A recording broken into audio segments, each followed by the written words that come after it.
Sophie knelt beside the wounded German shepherd, its protective gaze never leaving the whimpering puppies. Then she saw it, weathered fingers emerging from beneath the collapsed bunker, trembling with life. The hand of a forgotten hero, buried beneath the rubble of his own painful memories. Before we jump back in, tell us where you're tuning in from. And if this story touches you, make sure you're subscribed, because tomorrow I've saved something extra special for you. Sophie Chen arrived at her grandparents' rural Virginia property on a humid June afternoon, dragging her wheeled suitcase across the gravel driveway with reluctant determination.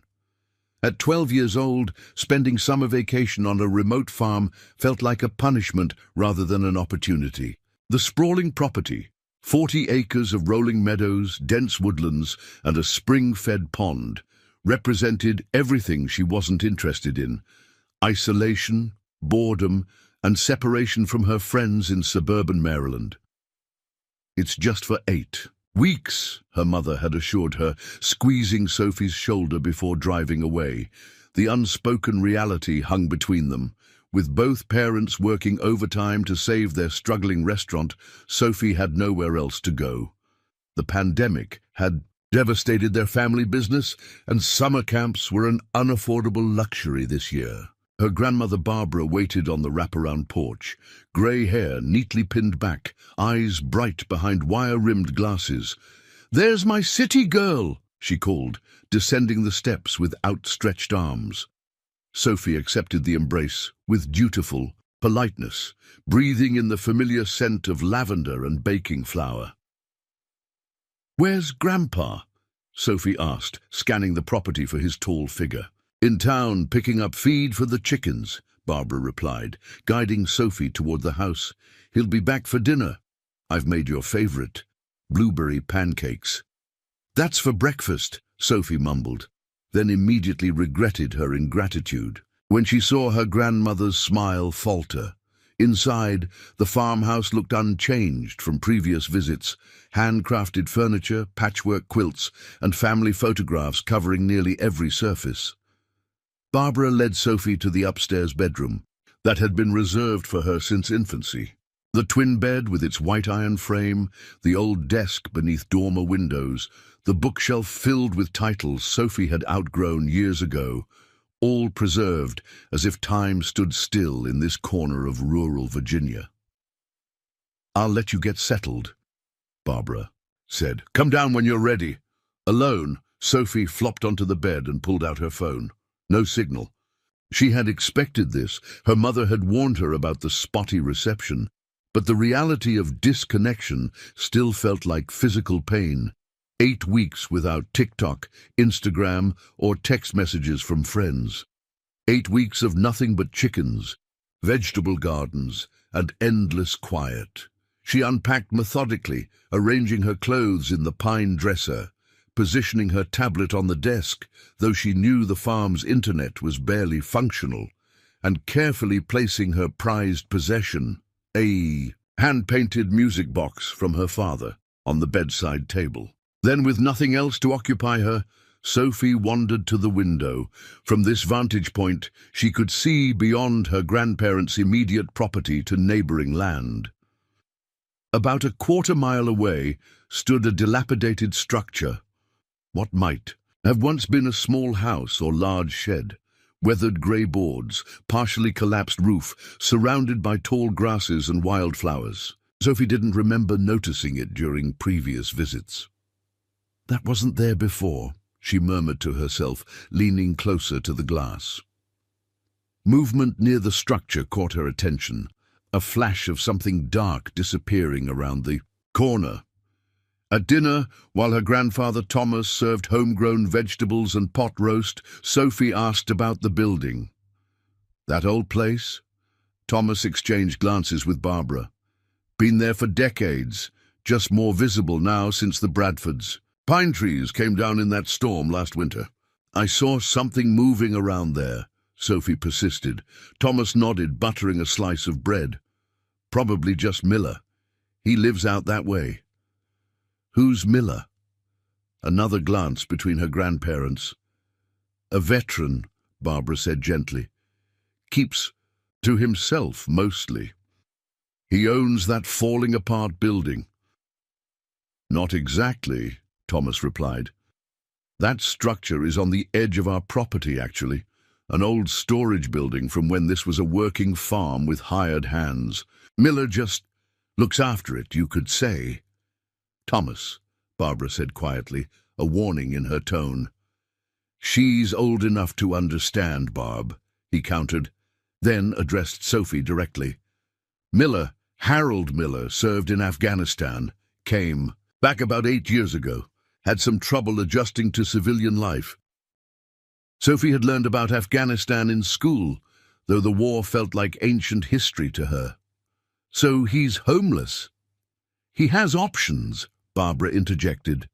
The VA has programs. His sister in Richmond has offered him a place. He chooses to live independently. You mean he chooses to be homeless, Sophie said. Thomas set down his fork. It's more complicated than that, Sophie. Miller was a combat medic, saved many lives, but he lost people too. Came back different, like a lot of veterans do. Some wounds aren't visible. The conversation shifted to other topics, Sophie's parents, her previous school year, plans for the summer, but her attention remained fixed on the mysterious veteran living in a collapsed building on her grandparents' land. Why would anyone choose such isolation? Why would her grandparents allow it? Later that night, unable to sleep in the unfamiliar quiet, Sophie returned to the window. Darkness had settled completely over the landscape, but a faint glow emanated from the direction of the old structure, perhaps a lantern or small fire. The pinpoint of light in the overwhelming darkness held her attention until her eyelids grew heavy. The following morning, Sophie woke to rooster crows and the scent of coffee drifting upstairs.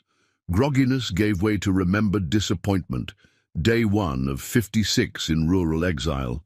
She dressed in shorts and a t-shirt, pulled her dark hair into a ponytail, and descended to the kitchen where Barbara was frying eggs. Your grandfather's already out checking the chicken coop, Barbara said. Breakfast in 5 minutes. After eating, Sophie wandered onto the porch, surveying the property with resignation. The day stretched before her, empty of entertainment or distraction. Distant movement caught her eye, her grandfather walking along the tree line that separated their cleared land from the densely wooded acres beyond, carrying what appeared to be a basket. Without conscious decision, Sophie found herself following, maintaining distance while tracking his path. Thomas moved with purpose, eventually arriving at the edge of the property where the dilapidated structure stood. Up close, it looked even more precarious. Wooden walls, weather-beaten to silver grey, missing shingles leaving gaps in the roof, windows either broken or boarded over. Thomas approached not the building, but a spot several yards away where a makeshift tent had been erected beneath a large oak tree. He set down the basket, knocked on a nearby tree trunk as if it were a door, and waited. Sophie crouched behind a raspberry bush, watching as a figure emerged from the tent. A tall man with a grey-streaked beard, wearing cargo pants and a faded olive t-shirt. His movements were deliberate, almost cautious, as he greeted her grandfather. With a nod, they spoke briefly, too distant for Sophie to hear their words. Thomas gestured toward the basket, which Sophie now suspected contained food. The man, Miller presumably, accepted it with formal dignity rather than gratitude. After another brief exchange, Thomas turned to leave. As her grandfather headed back toward the farmhouse, Sophie remained hidden, curiosity overriding caution. Miller carried the basket to his tent, then paused, his posture stiffening. He turned slowly, scanning the surroundings with methodical precision until his gaze landed directly on Sophie's hiding place. "I see you there," he called, his voice surprisingly gentle despite its gravelly texture. Behind the berries. Sophie froze, heart thumping against her ribs, discovered she had little choice but to emerge, brushing leaves from her shorts as she stood. "I wasn't spying," she lied. The hint of a smile crossed Miller's weathered face. "Reconnaissance, then." "What?" military term, gathering intelligence. He studied her with penetrating blue eyes. "You must be Thomas and Barbara's granddaughter." Sophie nodded, maintaining distance between them. "I'm Sophie." "Harold Miller," he replied with a slight nod that seemed almost military in its precision. "Your grandparents mentioned you'd be staying for the summer." An uncomfortable silence stretched between them, broken by a soft whimpering sound from inside the tent. Miller glanced back, momentary concern crossing his features. "What was that?" Sophie asked, curiosity temporarily overriding caution. Miller hesitated, then gestured for Sophie to come closer. "Found her 3 days ago, half-starved and very pregnant. Must have been abandoned." Cautiously approaching, Sophie peered into the tent's shadowy interior. Lying on a folded blanket was a German shepherd, thin and exhausted-looking, nursing 4 tiny puppies. "She had them yesterday morning," Miller explained, keeping his voice low. 5 originally, but 1 didn't make it." Sophie's breath caught as she observed the scene. The mother dog's protective vigilance, the squirming puppies with their eyes still sealed shut, the surprising gentleness in Miller's voice as he spoke of them. "They're so small," she whispered. "But fighters," Miller replied. "The mother, too. I've named her Sergeant. Because she's tough, because she protects her unit." A shadow passed over Miller's face. "Something I failed at." The raw emotion in his voice made Sophie glance up, but Miller had already composed his expression. He straightened, clearing his throat. "You should head back. Your grandparents might worry." Sophie nodded, backing away from the tent. As she turned to leave, movement beside the dilapidated structure caught her attention.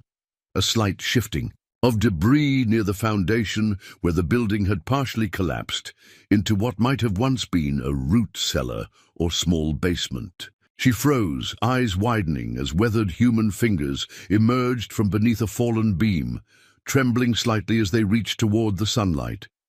Sophie's scream pierced the morning air. She stumbled backward, tripping over exposed tree roots and landing hard on the damp ground. Miller moved with surprising speed, placing himself between Sophie and the collapsed structure.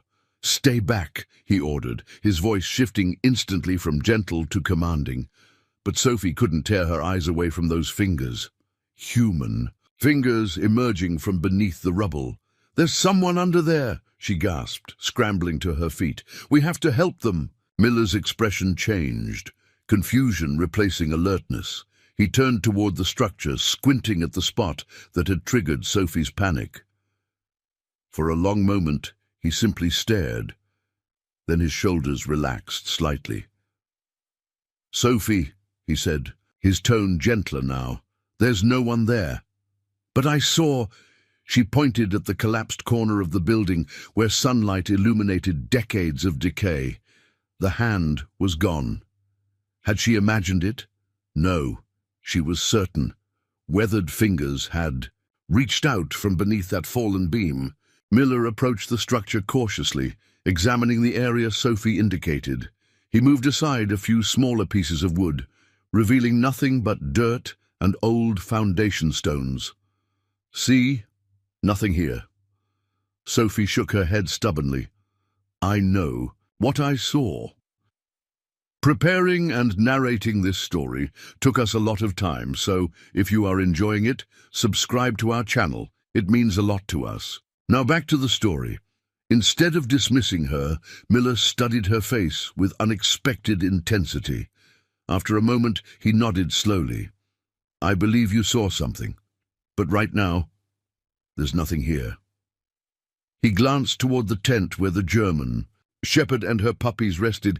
"I need to get back to Sergeant. She's still weak and needs fresh water."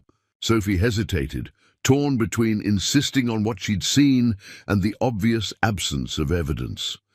Before she could decide, her grandfather's voice called from the direction of the farmhouse. "Sophie? Where are you, kiddo?" Miller stepped back, creating distance between them as Thomas appeared at the edge of the clearing. Her grandfather's expression shifted from concern to something more complex when he spotted them together. "There you are," Thomas said, approaching with measured steps. "I see you've met our neighbor."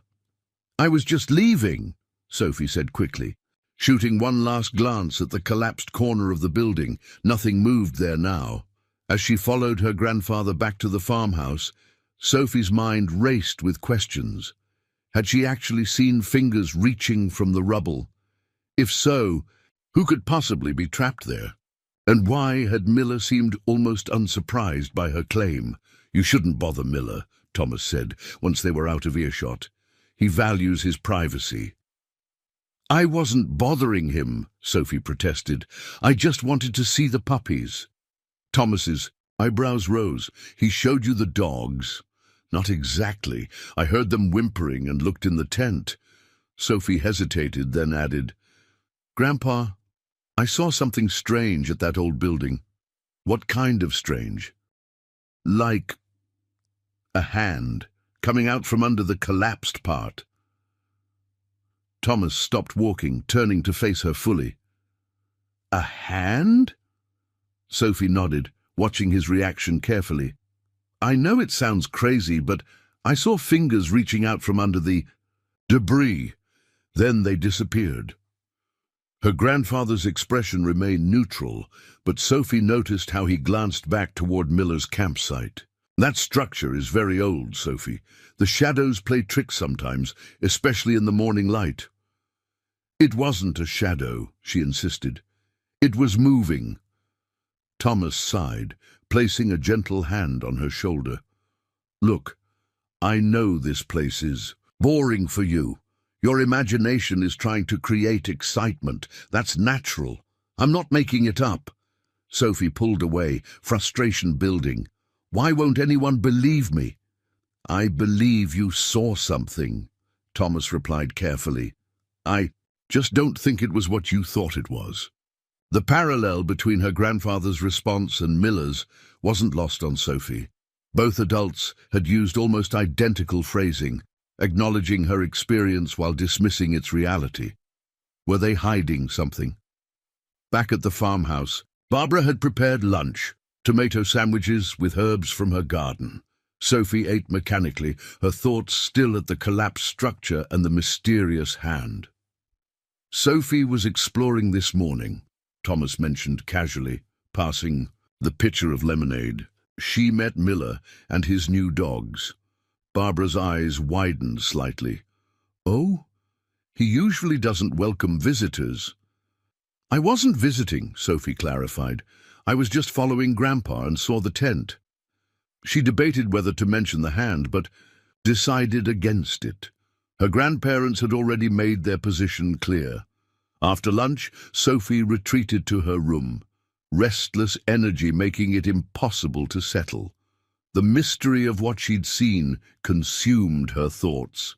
She paced from window to bed and back again, watching the distant structure as if it might reveal its secrets from afar. By mid-afternoon, her curiosity had overcome her frustration. She needed to investigate, but differently this time, without alerting Miller or her grandparents. Sophie waited until Barbara was occupied with her weekly bread baking, and Thomas had driven into town for supplies.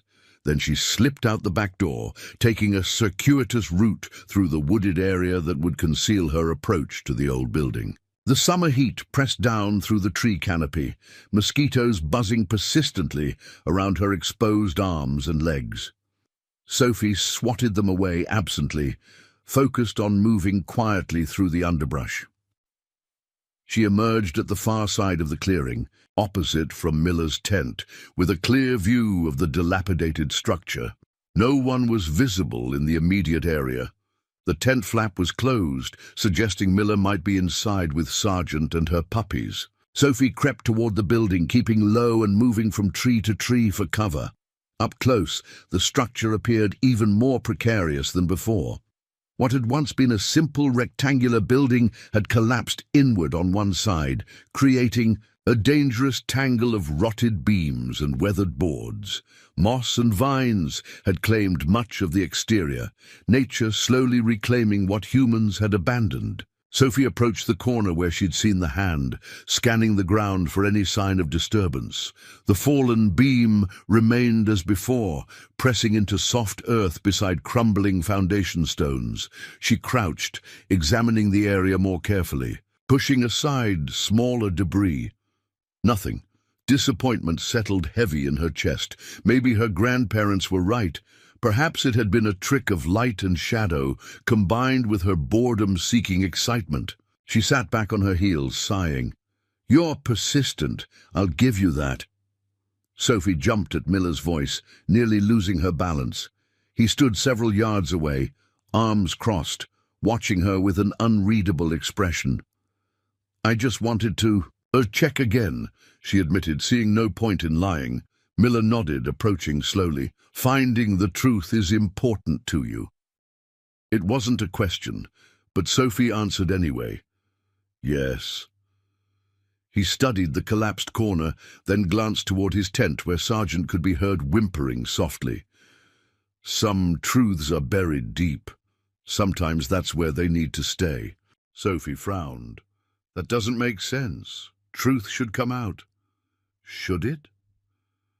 Miller's blue eyes held a depth of experience that made Sophie feel suddenly very young. "Even when it might hurt more than it helps?" Before she could respond, a different sound emerged from the structure, a faint scraping, like something shifting beneath the debris. Miller tensed, his attention immediately focused on the fallen beam. "You heard that, right?" Sophie whispered, vindicating excitement rushing through her. Miller didn't answer. Instead, he crouched beside the beam, placing his palm flat against the ground. After a moment, he began carefully moving smaller pieces of wood aside. "What are you doing?" Sophie asked. "Being sure," he replied cryptically, continuing to clear debris. After several minutes of methodical work, Miller had exposed a small opening beneath the largest beam, a narrow gap leading to what appeared to be a tiny cellar or storage space beneath the structure. Darkness prevented Sophie from seeing more than a few inches inside. "There's something down there," she breathed, "or someone." Miller sat back, conflict evident in his expression. "Not someone," he said finally. "Something, memory, history, things buried for good reason." "I don't understand." He sighed heavily, running a hand through his grey-streaked hair. "This building has stood since the 1940s, been falling apart for decades, but underneath—" He gestured toward the opening. "Underneath is where I store things I can't carry, but can't let go of either." Sophie's eyes widened as understanding dawned. "Your things are down there, so what I saw was probably this." Miller reached into his pocket and withdrew a tarnished metal object, a prosthetic hand, weathered and scratched from years of use. "It belonged to my commanding officer, Captain James Reeves. Lost his hand to an IED, but kept leading our unit. He gave this to me before he died, told me to take it home because he wouldn't need it anymore." Sophie stared at the prosthetic, emotions conflicting within her. Relief at finding an explanation battled with disappointment that the mystery had such a mundane solution. "So it fell out of the cellar somehow?" Miller nodded. "I check my storage occasionally. Must have dislodged it yesterday, and vibrations from passing wildlife might have pushed it partially into view this morning."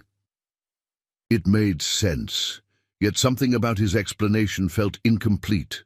The fingers she'd seen had looked real, flesh-colored, with visible joints and wrinkles. But challenging Miller again seemed pointless. "Why do you live out here?" she asked instead, changing the subject. "My grandmother said you have other options." Miller's expression softened slightly. "Your grandparents have been kind to me, kinder than most, but I need space. Too many people, too much noise. It overwhelms me sometimes." "Because of the war? Because of what came after?" he corrected gently. "Losing your purpose is harder than facing danger, At least danger gives you clarity.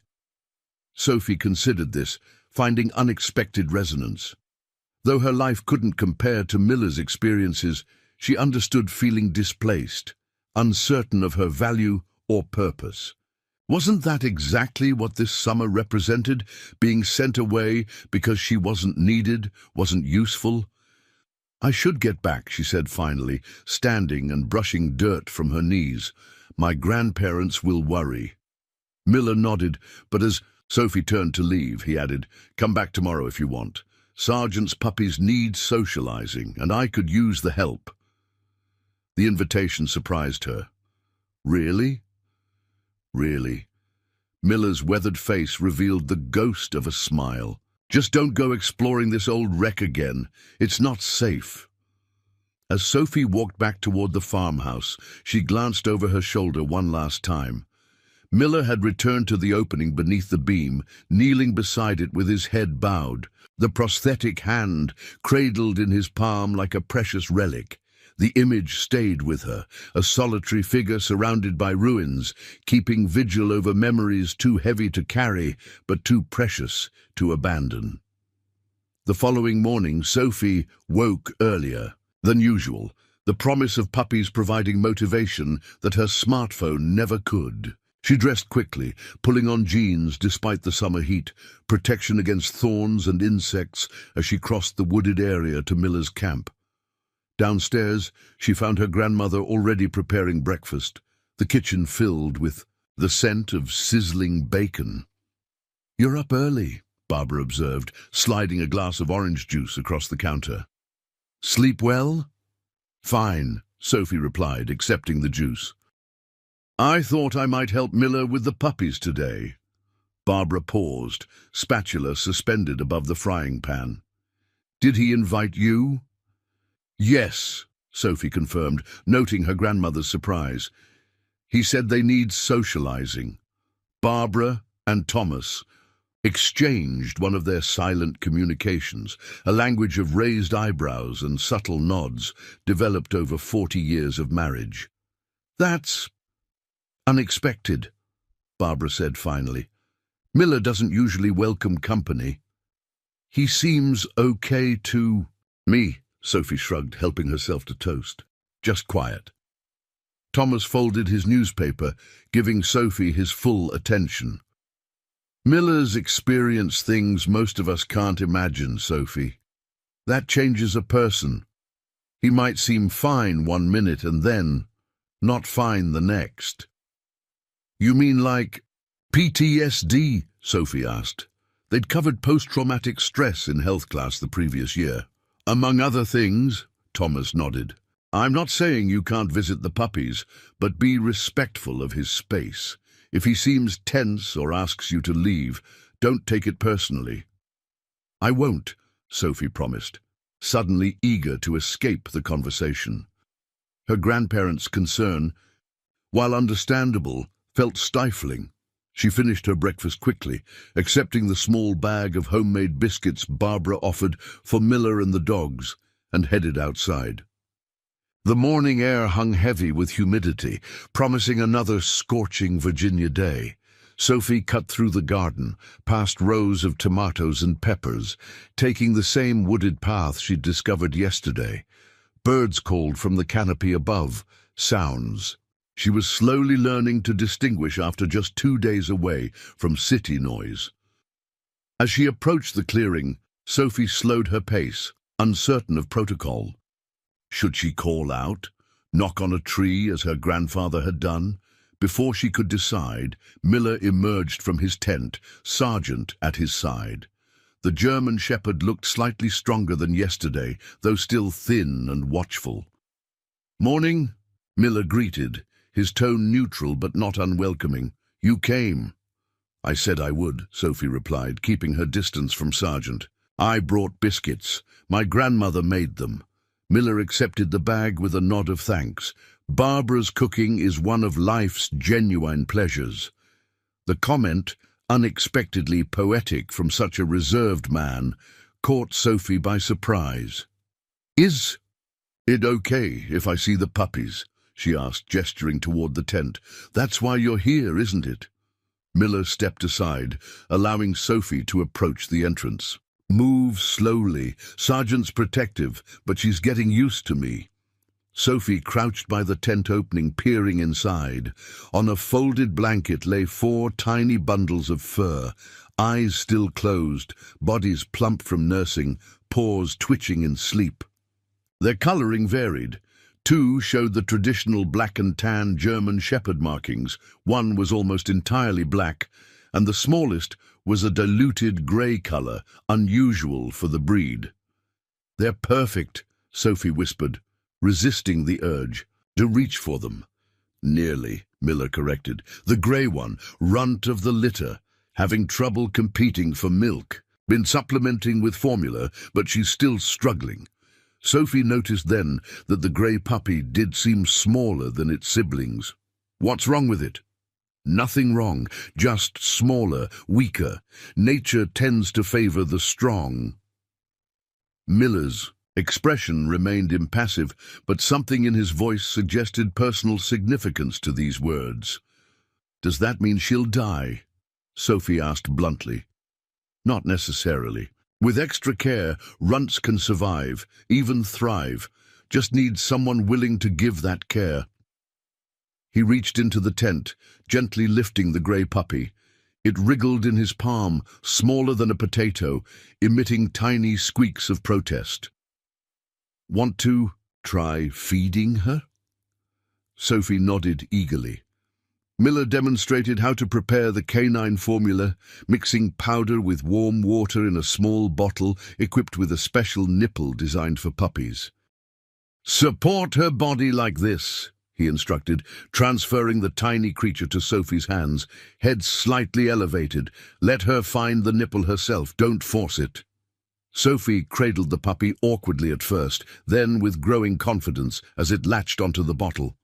The sensation of the tiny life trusting her completely, dependent on her care, created an unexpected lump in her throat. "She's so small," Sophie murmured. "What are you going to do with them when they're older?" Miller settled on an overturned crate, watching as Sergeant inspected the perimeter of their camp. "Haven't thought that far ahead. Won't be weaned for weeks yet." "My grandparents might take one," Sophie suggested, though she had no authority to make such offers. "Or I could ask my parents when I go home." "Home," Miller repeated, the words seeming to hold particular weight. "D.C. area, right?" "Maryland, Bethesda." Sophie adjusted her hold on the puppy, who had fallen asleep mid-feeding. "My parents own a restaurant there, or they did. The pandemic hit them hard." Miller nodded, understanding. Lots of casualties in that war, not all of them physical. The comparison struck Sophie as odd, but not entirely wrong. The past 18 months had indeed felt like a battle. Her parents fighting to save their business, her own struggle with remote learning and isolation. "Is that why you're here for the summer?" Miller asked. "Your parents working to recover?" "Yeah. They're trying to reopen with limited capacity, can't afford childcare." Sophie hadn't meant to sound bitter, but the edge in her voice betrayed her. "Feels like being sidelined," Miller observed. "Sent away because you're not essential." Personnel. The accuracy of his assessment startled her. "Exactly. Everyone keeps saying I should be happy to spend time in the country, but it feels like you've been deemed non-critical to the mission," Miller finished. "Evacuated for your safety, while the real work happens elsewhere." "Yes," Sophie exclaimed, relief flooding through her at being so perfectly understood. The puppy startled at her outburst, and she quickly lowered her voice. "Sorry, little..."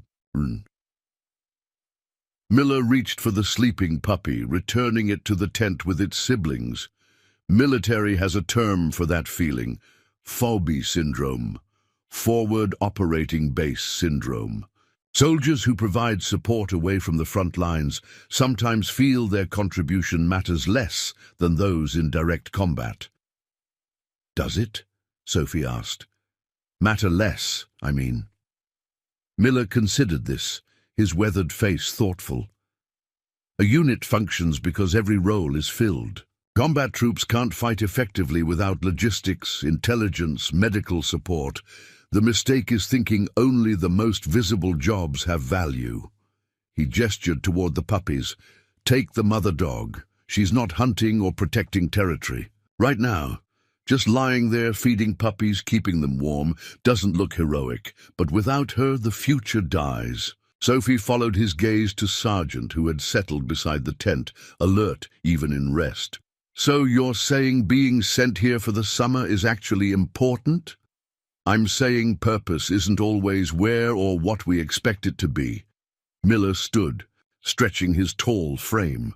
Sometimes we're exactly where we need to be, just not where we want to be. The distinction resonated with Sophie, though she wasn't entirely convinced.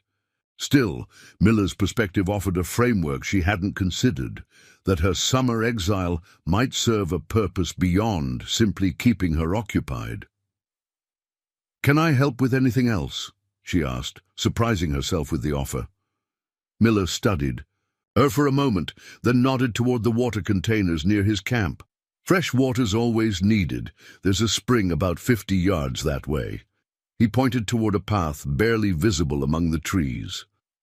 "Think you can manage those jugs?" "Definitely," Sophie replied, eager to prove her usefulness. For the next hour, she helped with small but necessary tasks around the camp, fetching water, hanging washed blankets to dry on low branches, even helping Miller construct a sturdier shelter for Sergeant and her puppies using tarpaulin and fallen branches. The work was simple but satisfying, each completed task visibly improving their surroundings. As they worked, Miller shared fragments of information about himself, never complete stories, just passing comments that gradually formed a partial picture.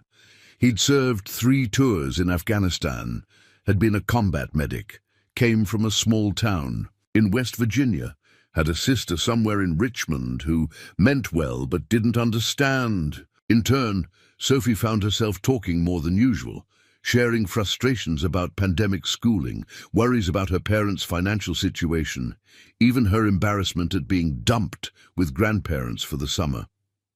Miller listened without judgment, occasionally offering perspectives that reframed her complaints in ways that made them seem less overwhelming. By mid-morning, Sophie realized with surprise that she'd spent 2 hours in the company of this solitary veteran without checking the time once. Something about Miller's presence, his focused attention to each task, his economy of words, his lack of artifice, made the minutes pass differently than they did at home, with her face buried in her phone. "I should probably head back," she said eventually, noting the sun's position overhead. "My grandmother will wonder where I am." Miller nodded, handing her one of the freshly washed blankets to fold. "You did good work today. The grey puppy's taking that formula better now." The simple praise created a warm glow of satisfaction that Sophie hadn't expected. "Can I come back tomorrow?" she asked, then quickly added, "If you want help, I mean." "Could use help with the puppies," Miller agreed. "And maybe—" He hesitated, glancing toward the dilapidated structure she'd investigated yesterday. "Maybe there's something else you could help with, if you're interested." Sophie followed. His gaze, curiosity immediately rekindled. "The building? What's in there?" "Memories," Miller said, his expression unreadable. "Some worth saving, some not. Been meaning to sort through it all, but—" He shrugged, leaving the sentence unfinished. "I could help," Sophie offered eagerly. Visions of mysterious treasures dancing through her mind. "Tomorrow, then," Miller agreed, walking her to the edge of the clearing. "And Sophie, thank your grandparents for the biscuits and for their patience with me. Not everyone would allow a stranger to camp on their land for months on end." As Sophie made her way back to the farmhouse, she reflected on the morning's revelations. Miller was still largely a mystery, but no longer a threatening one. Behind his reserve lay intelligence, kindness, and wounds she could only begin to comprehend. And tomorrow, perhaps, she would finally discover what secrets lay within that crumbling structure, and whether the hand she'd glimpsed had truly been just a prosthetic limb or something more significant. Either way, for the first time since arriving in Virginia, Sophie found herself looking forward to the day ahead.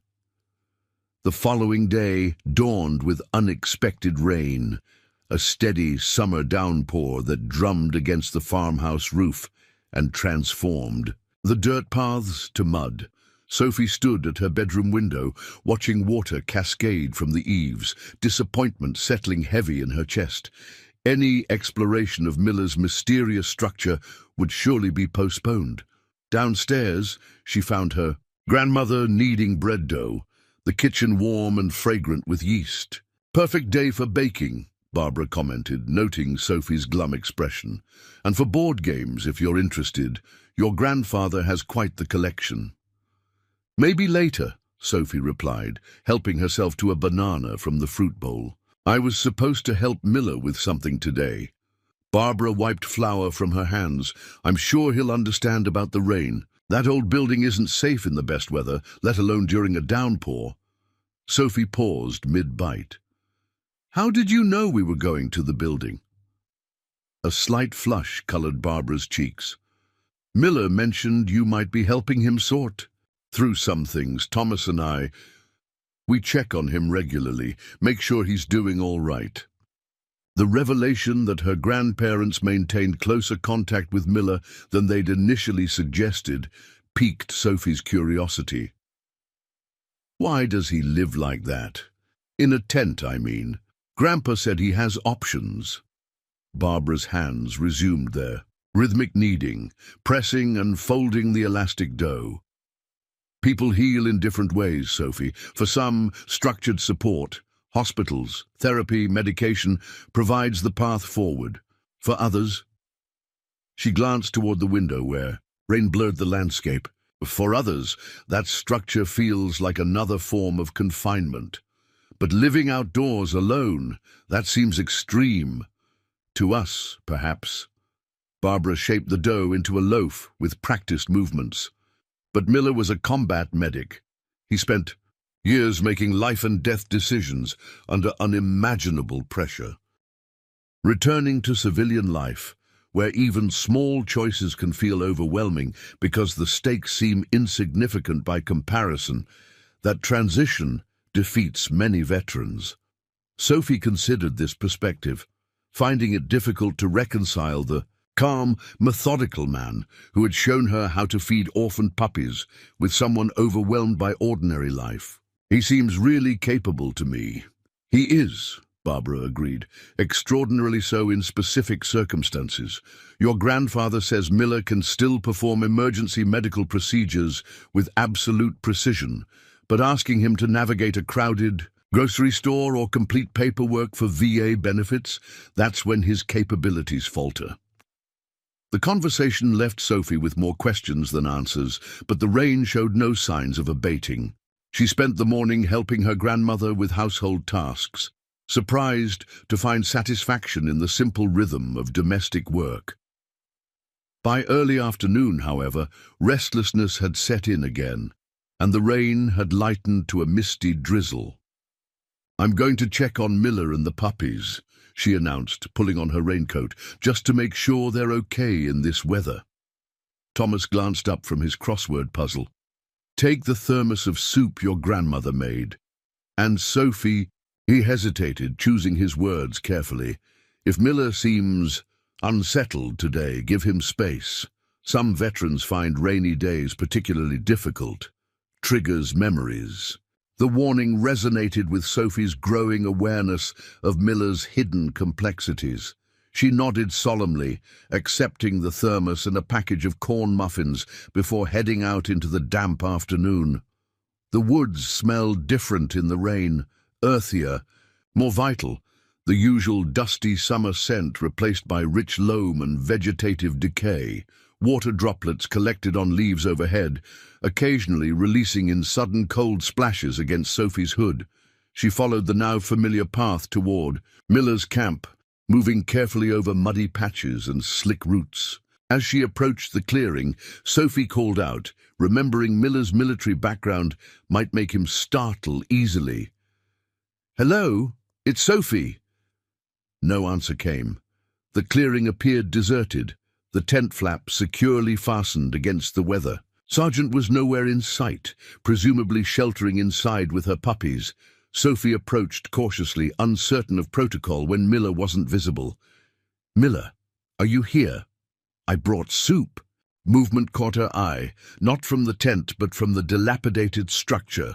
The door, previously hanging askew from rusted hinges, stood partially open.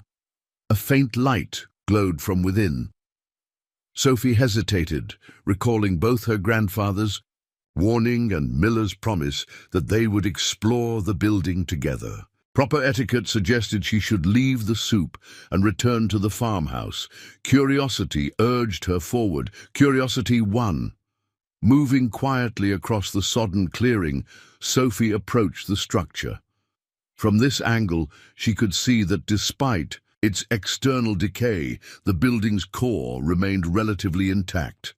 The collapsed section affected only one corner, while the main room appeared to maintain structural integrity. "Miller!" she called again, softer now, standing at the threshold. A shuffling sound came from within, followed by Miller's voice. "Sophie, that you?" Relief flooded through her. "Yes, I brought soup from my grandmother." "Come in then. Mind the step down." Sophie pushed the door wider, revealing a single room illuminated by a battery-powered lantern. The interior surprised her. While clearly abandoned for decades as living space, someone had made efforts to preserve what remained. Tarps covered areas where the roof leaked, and the floor had been partially cleared of debris. Miller sat on an overturned crate, surrounded by open boxes and scattered papers. The prosthetic hand she'd seen before lay on another crate beside him, along with various military items, a folded flag, medals in cases, a combat helmet. Sergeant lay nearby on a blanket, puppies nursing contentedly despite the dreary weather. "You moved them inside," Sophie observed, carefully navigating around puddles on the uneven floor. "Tent was leaking," Miller explained, accepting the thermos with a nod of thanks. "This place isn't much, but it's drier in most spots." Sophie surveyed the room, noting the curious combination of long-abandoned farm equipment and Miller's carefully organized possessions. "Is this what you wanted help sorting through?" Miller nodded, pouring soup into the thermos cap. "Started on my own, given the rain. Lot more here than I remembered." "What is all this stuff?" Sophie gestured to the papers spread around him. Letters, photos, service records. Miller sipped the soup before continuing. "Mine and others. When you serve with people, carry them when they're wounded, hold their hands when they die, you become the keeper of their stories." The responsibility in those words struck Sophie as immense. "And you keep their stories here, underground in that storage space?" A shadow crossed Miller's face. "Some of them. The ones too heavy to carry every day, but too important to abandon." He set down the soup and picked up a weathered envelope. "William Chen, Engineering Corps, helped build a school in Kandahar. Died protecting children when insurgents attacked. The opening ceremony." He placed the envelope in a metal box, then selected another. "Maria Delgado, combat translator, saved our unit countless times by understanding cultural nuances I still can't fully grasp. Survived 3 tours only to die from cancer 2 years after returning home." Sophie remained silent, understanding she was witnessing something deeply personal. One by one, Miller sorted through envelopes and small items, briefly sharing fragments of lives cut short or forever altered, then carefully placing them in different containers. "Why are you organizing them now?" she finally asked. Miller's hands paused over a tattered notebook. "Because memories need tending, just like wounds. Ignore them, they fester. Examine them too often, they never heal. Found that balance for a while here in this place. But lately, he gestured vaguely toward the collapsed section. Structures failing. Need to preserve what matters before. It's all lost. Sophie surveyed the precarious building with new understanding. This wasn't just an abandoned farm structure or convenient shelter. It was a repository of memory, a physical space containing stories too painful to integrate into daily life, but too significant to forget. "I can help," she offered quietly. "Tell me what to do." For the next hour, Sophie followed Miller's careful instructions, helping sort papers into categories: letters to be returned to families, photographs to be preserved, official documents to be filed with appropriate authorities. Though she didn't read the contents directly, snippets inevitably caught her attention: expressions of fear before major operations, messages of love to families back home, moments of unexpected beauty amid devastating circumstances. As they worked, the rain intensified again, drumming against the metal roof sections that remained intact. Water began seeping through in new places, threatening their careful organization. "We need more tarps," Miller muttered, eyeing a growing puddle near one wall. "There are extras in my grandparents' barn," Sophie offered. "I could go get them." Miller nodded gratefully. "That would help." Before Sophie could rise, a tremendous crack of thunder shook the structure, followed almost immediately by the splintering sound of wood giving way. A section of roof, weakened by years of neglect and saturated by the persistent rain, collapsed inward, sending rotted beams and shingles crashing down mere feet from where they sat. Sophie screamed, instinctively covering her head. Miller moved with startling speed, pulling her away from the falling debris while simultaneously shielding Sargent and her puppies with his body.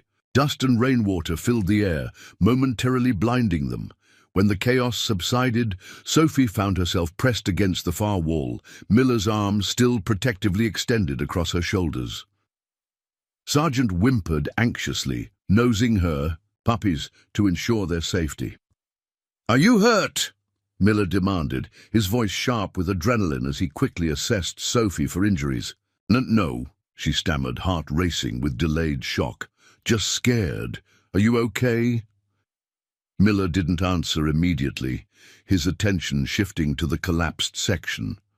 The falling roof had broken through the floor in one area, exposing the small cellar space beneath, the same area where Sophie had glimpsed what she thought was a hand days earlier.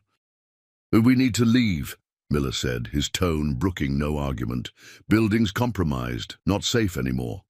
He began gathering the most essential items, the sorted boxes, his personal effects, the blanket where Sargent and her puppies rested. Sophie moved to help, still shaken, but determined to assist.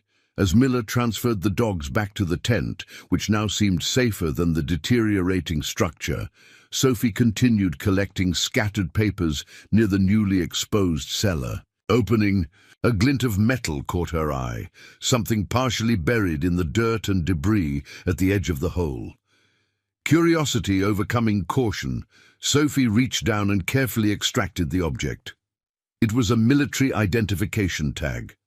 A dog tag, tarnished, with age and dirt but still legible. The name stamped into the metal wasn't Miller's. Reeves, James A. The same name Miller had mentioned when showing her the prosthetic hand, his commanding officer who had died. Before Sophie could process this discovery, Miller returned, freezing in the doorway when he saw what she held. "Where did you find that?" he asked, his voice unnaturally calm. Sophie pointed to the exposed cellar edge. "It was right there in the dirt. Isn't this the same person who owned the prosthetic hand? Your commander?" Miller stared at the dog tag, an unreadable mixture of emotions crossing his weathered face. For a moment Sophie feared she had crossed some invisible boundary, intruded on grief too personal to share. Then slowly, with visible effort, Miller exhaled. "Yes, Captain Reeves. He saved my life. more than once. He reached for the tag, and Sophie placed it in his palm, watching as his fingers closed around it with surprising gentleness. "I thought I'd lost this years ago. Thank you for finding it." The simple gratitude contained such genuine emotion that Sophie felt tears spring unexpectedly to her eyes. She blinked them away quickly, embarrassed by her reaction. "We should go," Miller said, tucking the tag securely in his pocket. "This building won't withstand much more. Needed to happen eventually, I suppose. Can't preserve everything forever." As they stepped back into the rain, Sophie glanced over her shoulder at the partially collapsed structure. Despite Miller's matter-of-fact tone, she sensed the profound significance of what was being lost. Not just a building, but a physical space that had contained and protected the weight of unbearable memories. What would happen to those memories now? Where would Miller store the stories too heavy to carry, but too important to forget? The questions lingered as they hurried through the downpour toward the relative safety of the tent, the past, literally, crumbling behind them while the future remained uncertain ahead. The following morning broke clear and brilliant, as if the previous day's storm had never happened. Sunlight streamed through Sophie's bedroom window, casting golden rectangles across her quilt. She'd slept fitfully, her dreams filled with collapsing buildings and forgotten memories, waking several times to the phantom sound of splintering wood. After a hurried breakfast, Sophie made her way back to Miller's camp, uncertain what she would find. Her grandparents had been concerned when she'd returned soaking wet the previous afternoon, but she'd shared only the basic facts, that the old building had partially collapsed in the storm, but no one was hurt. Something about the experience felt too personal, too significant to Miller's story for casual sharing. The forest path had transformed overnight, puddles already evaporating in the morning heat, leaving behind that particular scent of wet earth drying under summer sun. As Sophie approached the clearing, she slowed, taking in the changed landscape. The dilapidated structure had deteriorated further overnight, the entire eastern wall now collapsed, exposing the interior to the elements.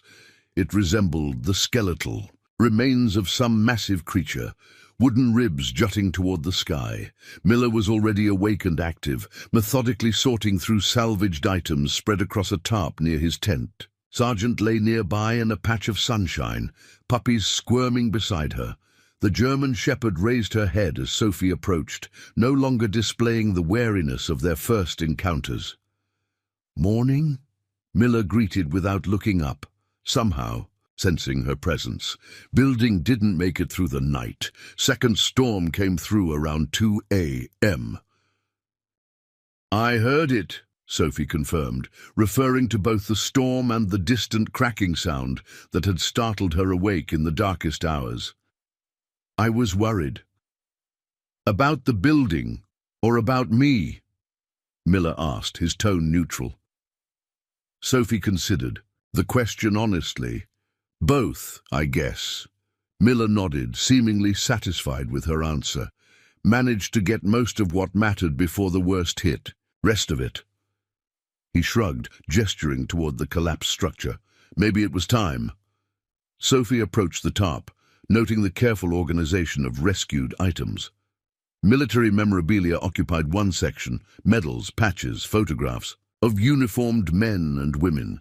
Personal correspondence filled another, letters bound with twine, small notebooks, handwritten pages in protective plastic sleeves. A third area contained what appeared to be medical supplies and reference materials. "What will you do with everything now?" Sophie asked, crouching beside the tarp. Miller continued his sorting, hands moving with precision despite the emotion evident in his eyes. "Some goes to families, some to military archives, some stays with me." He paused, selecting a weathered journal from the pile. "And some gets properly buried. Not everything deserves preservation." The statement carried weight beyond its literal meaning. Sophie sensed Miller was speaking about memories as much as objects, deciding which to carry forward and which to finally lay to rest. "Can I still help?" she offered, uncertain of her role now that their original purpose had been rendered moot by the building's collapse. Miller studied her for a moment, then nodded toward a stack of photographs. "Could use help organizing these by unit and date. Eyes aren't what they used to be for small print." For the next hour, Sophie worked quietly beside Miller, examining photographs of soldiers in desert landscapes beside military vehicles or gathered in mess halls. She arranged them according to Miller's instructions, occasionally asking questions about locations or individuals when captions were unclear. "This one has no date or unit," Sophie said, holding up a creased photograph of a younger Miller standing beside another soldier, both smiling despite the dust coating their uniforms. "Where should it go?" Miller glanced at the image, his expression softening almost imperceptibly. "With me. That's James Reeves before he lost his hand. First deployment together." Sophie examined the photograph more closely. Captain Reeves appeared younger than she'd imagined, perhaps in his late 20s, with an open face and confident stance. "He looks nice." "Was more than nice," Miller replied. "Was exceptional. The kind of leader who never asked anyone to take risks he wouldn't take himself." He carefully took the photograph from Sophie, handling it as one might a precious artifact. That quality got him killed, eventually. "What happened to him?" Sophie asked, then immediately regretted her directness. "Sorry, you don't have to. Tell me." Miller was silent for so long that Sophie thought he might not answer. When he finally spoke, his voice had taken on a distant quality, as if reciting facts from a report rather than personal experience. "Routine patrol. Village we'd visited dozens of times, children running alongside our vehicles. Normal procedure." His hands continued sorting items mechanically, while his mind clearly occupied another place, another time. Insurgents had rigged a child's bicycle with explosives. Girl riding it didn't know. When James realized what was happening, he ran toward her, not away. Sophie's breath caught. Did he save her? Got her off the bike, threw it as far as he could. Wasn't far enough. Miller's movements had stilled completely now. Lost his right hand and suffered severe shrapnel wounds. Lived long enough to be evacuated to the field hospital. Died during surgery 8 hours later. The matter-of-fact delivery couldn't disguise the profound impact of the memory. Sophie remained silent, understanding that sometimes presence alone was the most appropriate response to grief. After several minutes, Miller seemed to return from whatever internal landscape he'd been traversing. He carefully placed Captain Reeves' photograph in a small leather case along with the dog tag Sophie had discovered and the prosthetic hand. "James used to say there are 2 types of bravery," Miller continued, his voice steadier now. "Dramatic bravery, running into burning buildings, charging enemy positions, gets recognized with medals. But quiet bravery, facing each day despite pain or fear, choosing compassion when bitterness seems easier, that's harder to see but more essential to survival." Sophie considered this distinction, finding unexpected resonance with her own smaller struggles, facing the disappointment of a summer away from friends, adapting to the disruption of her parents' financial difficulties, finding purpose in circumstances not of her choosing. "I think I understand," she said slowly. "It's like anyone can be brave when there's an audience or when it's exciting. But being brave when it's just ordinary life and no one's watching, that's different."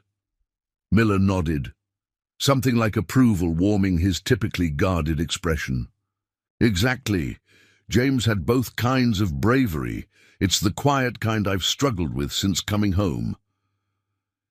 The admission, so honest and unadorned, created a shift in their dynamic. No longer was Miller merely the mysterious veteran Sophie was. Helping? He had become a person with a specific struggle she could recognize, if not fully comprehend. "Is that why you live out here?" she asked. "Because regular life takes too much quiet bravery?" Miller's laugh, the first Sophie had heard, from him emerged as a short, surprised sound. Pretty insightful for someone your age. He surveyed their surroundings, the collapsed building, the makeshift camp, the isolation. "Yes, partly. When everything feels like a potential threat, isolation seems safer. But safety and healing aren't always the same thing." He returned to sorting through the rescued items, selecting a small metal box. "After James died, I became the keeper of his effects. His family received the official items, flag, medals, letters of condolence. But the personal things, the things that showed who he really was, those came to me as his field partner." Miller opened the box, revealing a collection of small objects: a smooth stone with Arabic writing, a tattered paperback book, a handwritten letter, a chess piece, a knight carved from local wood. "For years, I kept these separate from my own memories, as if that would somehow keep his death separate from my life. Built that storage space under the building, created a physical division between past and present." He gestured toward the collapsed structure. "Now that division's gone. Maybe that's appropriate." Sophie watched as Miller methodically transferred each item from the metal box to his own rucksack, physically integrating Captain Reeves's memories with his own possessions. The symbolic significance wasn't lost on her. "What will you do now?" she asked. "With the building gone, I mean." Miller considered the question seriously, not entirely sure. "This place has been my anchor for nearly 2 years. Without it—" He trailed off, the uncertainty in his voice revealing vulnerability rarely displayed. Before Sophie could respond, a movement from the direction of the farmhouse caught her attention. Her grandfather was approaching, picking his way carefully along the muddy path. Thomas paused at the edge of the clearing, taking in the scene. The collapsed building, the sorted possessions, his granddaughter and Miller sitting amidst the organized chaos. "Morning," Thomas called, his tone carefully neutral. "Saw the building, didn't survive the storm. Wanted to check everyone was all right." "We're fine," Miller responded, standing to greet the older man. "Lost some paper records, but nothing irreplaceable." Thomas nodded, glancing at Sophie as if assessing her comfort level. "Barbara sent lunch. Thought you might both be hungry after all this sorting." He held up a canvas bag that presumably contained food. "That's kind of her," Miller said, gesturing toward a relatively flat area where they could sit. As Thomas unpacked the meal, sandwiches, fruit, and slices of banana bread still warm from the oven, Sophie observed the interaction between the two men. There was ease in their movements that suggested a deeper relationship than mere landlord and tenant, an understanding that transcended their obvious differences. "Been thinking," Thomas said as they ate, "that workshop behind our barn has been sitting empty since I retired from carpentry. Solid roof, concrete floor, electricity. Not fancy, but dry." Miller paused mid-bite, studying Thomas's face. "You offering temporary storage?" "Offering whatever you need it to be," Thomas replied evenly. "Temporary, permanent, storage, workspace, up to you." The generosity of the offer hung in the air, its significance apparent to all three. This wasn't merely about physical space, but about integration, bringing Miller's carefully segregated past closer to the present, closer to community, closer to healing. "I appreciate that, Thomas," Miller said finally, his normally stoic expression softened by genuine emotion. "Might take you up on it, for the records at least." "And for Sargent and her puppies," Sophie suggested, unable to contain her hopefulness. "They'd be safer there during storms." Miller glanced toward the German shepherd, who had moved her puppies into a patch of dappled shade. "They would," he acknowledged. "Something to consider." As they finished eating, Sophie noticed her grandfather observing the careful organization of Miller's rescued possessions, his expression reflecting understanding beyond words. Perhaps Thomas recognized the process because he'd witnessed it before, in other veterans, or possibly in himself. "Need help moving anything today?" Thomas offered, collecting the lunch containers. Miller surveyed what remained to be sorted. "Not quite ready yet. Need to finish organizing, decide what goes where, but soon, maybe." Thomas nodded, respecting the process. "No rush. Space isn't going anywhere." He turned to Sophie. "Your grandmother could use some help with dinner preparations when you're done here." I'll be back soon," Sophie promised, recognizing her grandfather's gentle reminder of other responsibilities.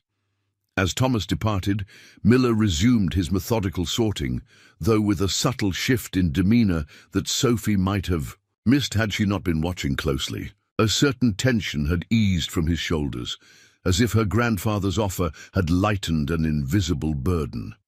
"Your grandparents are good people," Miller observed, carefully wrapping a preserved letter in protective plastic. "Patient beyond what most would manage." "With you, you mean?" Sophie asked, returning to her task of organizing photographs. "With me," Miller confirmed. "With everything. Takes a special kind of strength to offer help without demanding change in return.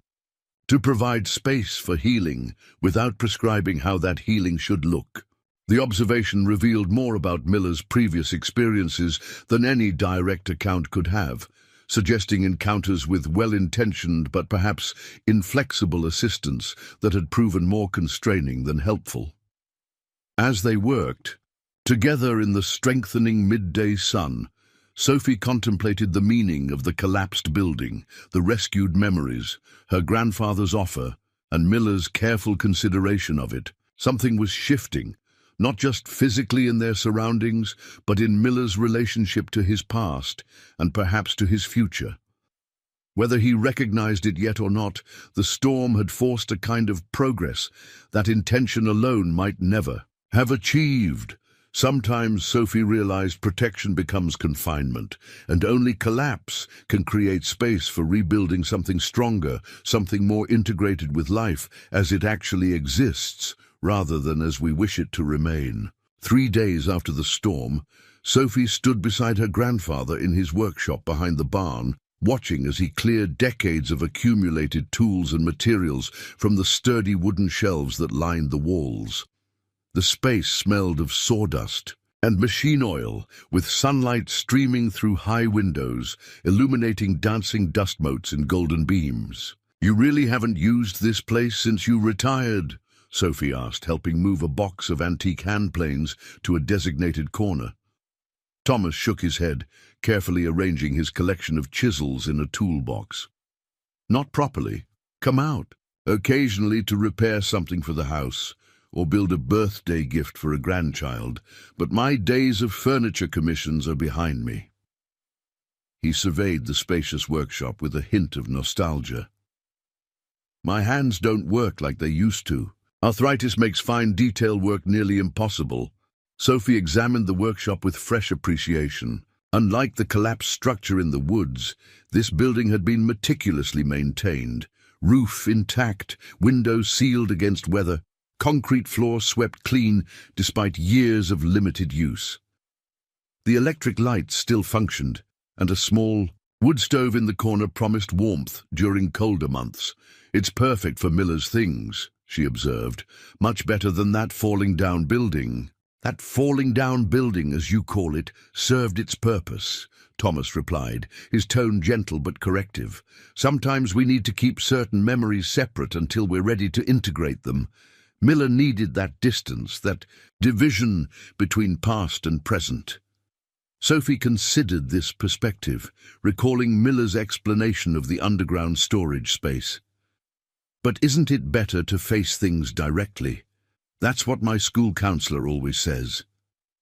Thomas paused, his sorting leaning against the workbench. "There's facing things, and then there's being overwhelmed by them. For someone who's experienced profound trauma, the memories can be like a flash flood, too powerful to stand against directly. You need barriers, diversions, controlled channels to manage the flow. The metaphor resonated with Sophie, especially after witnessing the destructive power of the recent storm. So the old building was like a dam. Something like that, Thomas nodded. A temporary measure, not a permanent solution. The collapse forced a reckoning that might have taken years otherwise. Before Sophie could pursue this line of thought further, the sound of tires on gravel announced an arrival. Through the workshop's open door, she could see Miller's battered pickup truck approaching, a vehicle she knew existed but had never seen him use during her time at the farm. Thomas straightened, brushing dust from his shirt. Right on time. Miller emerged from the truck, his tall frame unfolding stiffly, as if the drive had aggravated old injuries. In the truck bed, Sophie could see several metal boxes and plastic containers, the rescued items from the collapsed building, now ready for relocation. Most surprising, however, was the large dog crate visible in the truck's cab, containing Sargent and her puppies. "You brought everyone!" Sophie exclaimed, hurrying to greet them. Miller nodded, his expression reflecting a complex mixture of determination and uncertainty. Seemed simplest to make one trip. He surveyed the workshop, taking in its solid construction and ample space. "This is more than generous, Thomas." "It's practical," Thomas replied, downplaying the significance of his offer. "Building was sitting empty. You need space. Simple math." The two men exchanged a look that conveyed more than words could express, acknowledgement of the gift's true value beyond its practical utility. Sophie recognized that her grandfather was offering not just physical shelter, but a kind of permission, approval, for Miller to begin a different phase of his healing journey. Together, they unloaded the truck, transferring boxes and containers to the shelves Thomas had cleared. Miller directed the placement with careful precision, maintaining the organizational system he and Sophie had established after the collapse. Medical records in one section, personal correspondence in another, photographs and mementos in a third. The process was methodical, yet held ceremonial weight. Each item represented a person, a story, a responsibility Miller had shouldered. As they worked, Sargent and her puppies settled into a corner of the workshop, where Barbara had already prepared a comfortable area with fresh blankets and water bowls. The German Shepherd appeared tense at first in the unfamiliar environment, but gradually relaxed as she observed Miller's apparent acceptance of the space. "The grey one's looking stronger," Sophie noted, pausing to check on the runt of the litter. Indeed, the smallest puppy had gained weight, her body no longer dramatically undersized compared to her siblings. "Extra feeding's making a difference," Miller confirmed. "Called a veterinarian friend yesterday. Says they're all on track development-wise." This casual mention of a friend, the first Sophie had heard Miller reference beyond his military connections, caught her attention. Perhaps his isolation wasn't as complete as she had initially assumed. By mid-afternoon, the transfer was complete. Miller's carefully preserved memories now occupied roughly half the workshop, while Thomas's woodworking equipment remained functionally arranged in the other half. The space felt balanced somehow, past and present coexisting without conflict, each given appropriate room and respect. Barbara appeared with a tray of lemonade and cookies, her arrival punctuating the completion of their task. "Thought you all might need refreshment," she said, setting the tray on the workshop's central table. "Everything finding its place?" "Perfectly," Miller replied, accepting a glass with genuine gratitude. "More than I could have hoped for." As they enjoyed the cool drinks, Sophie noticed Miller scanning the workshop shelves, his gaze lingering on Thomas's woodworking tools. "You were a furniture maker?" he asked. Thomas nodded. 40 years. Started as a hobby after Vietnam, became a career. Something about working with my hands helped quiet my mind when I came back. The casual revelation stunned Sophie. In all her 12 years, she had never heard her grandfather mention serving in Vietnam. The information recontextualized everything. Thomas's patience with Miller, his understanding of isolated healing, his respectful distance combined with steady support. Miller seemed equally surprised. Never mentioned that before.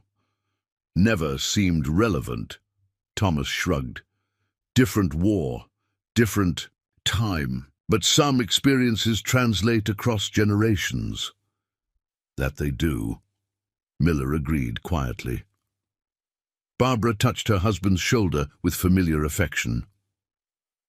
Thomas found his way through woodworking, creating something lasting and beautiful from raw material gave him purpose when everything else felt chaotic. Sophie watched this exchange with newfound understanding. Her grandfather's workshop wasn't merely a space for hobbyist pursuits. It had been a sanctuary, a therapeutic environment where healing had occurred through purposeful creation. Now he was offering that same space to Miller, not just for storage, but for potential transformation. Ever work with wood yourself? Thomas asked Miller, gesturing toward his collection of tools. Miller shook his head. Grew up in coal country. Underground was our natural resource, not forests. Never had the opportunity to learn. Thomas considered this, then moved toward a small cherry board leaning against the wall. Thought I might make a proper memorial case for Captain Reeves's effects, if you'd be interested in helping. The offer hung in the air, simple in its phrasing but profound in its implications. Thomas wasn't just offering carpentry lessons, but a potential pathway similar to the one he had walked decades earlier. Creation as healing, purpose as medicine. Miller's expression remained carefully neutral, but Sophie noticed how his eyes tracked the woodworking tools with newfound interest. Never been much good at building things, better at emergency repairs. Different skills, both valuable, Thomas replied. One's about responding to damage, the other about creating something new, complementary, not contradictory. The philosophical underpinning of Thomas's statement wasn't lost on anyone present. Miller studied the cherry wood, thoughtfully, then nodded with subtle determination. Could learn for James's memorial, if nothing else. A quiet satisfaction settled over Thomas's features. We'll start tomorrow if you'd like. Nothing complicated, just fundamental techniques. As the adults continued discussing potential projects, Sophie wandered to Sergeant's corner, kneeling beside the improvised dog bed. The puppies had grown notably in just the week since she'd first seen them. Eyes now open, movements more coordinated, personalities beginning to emerge. The grey runt, in particular, showed remarkable progress, actively competing with her larger siblings for optimal nursing position. "You're a fighter," Sophie whispered, gently stroking the tiny dog's back. "Just needed the right support." The parallels between the vulnerable puppy and Miller himself weren't difficult to discern. Both had needed specific interventions, not generalized care, but targeted support aligned with their particular challenges. Both were showing signs of resilience when given appropriate assistance. Miller appeared beside her, crouching to check on the puppies. "Grey one's proving everyone wrong," he observed, professional satisfaction evident in his voice. Combat. Medic's basic principle. Sometimes the smallest intervention makes the critical difference between survival and failure. "What will happen to them when they're older?" Sophie asked. "Do you have homes lined up?" Miller shook his head. "Not yet, still weeks before they're weaned." He studied the puppies with evident affection. "Sergeant seems content here, though, more protected than in the tent." "Does that mean you're staying too?" Sophie tried to keep her tone casual, though the question felt significant. Miller glanced around the workshop, at the carefully arranged shelves of memories, at Thomas demonstrating a handplane's function to Barbara, at the solid walls and roof protecting them all from potential storms. "For now," he said finally, "one day at a time." For Miller, Sophie realized this represented substantial commitment. A man accustomed to impermanence, to maintaining physical distance from others as protection against emotional vulnerability, was cautiously accepting connection to a space, to her grandparents, perhaps even to future possibilities beyond mere survival. Later that evening, as Sophie helped her grandmother prepare dinner, she considered the day's revelations and transitions. "Did you know Grandpa was going to offer Miller woodworking lessons?" she asked, dicing tomatoes for a salad. Barbara smiled, her hands expertly kneading bread dough. "We discussed possibilities. The actual offer was Thomas's to make when the moment felt right."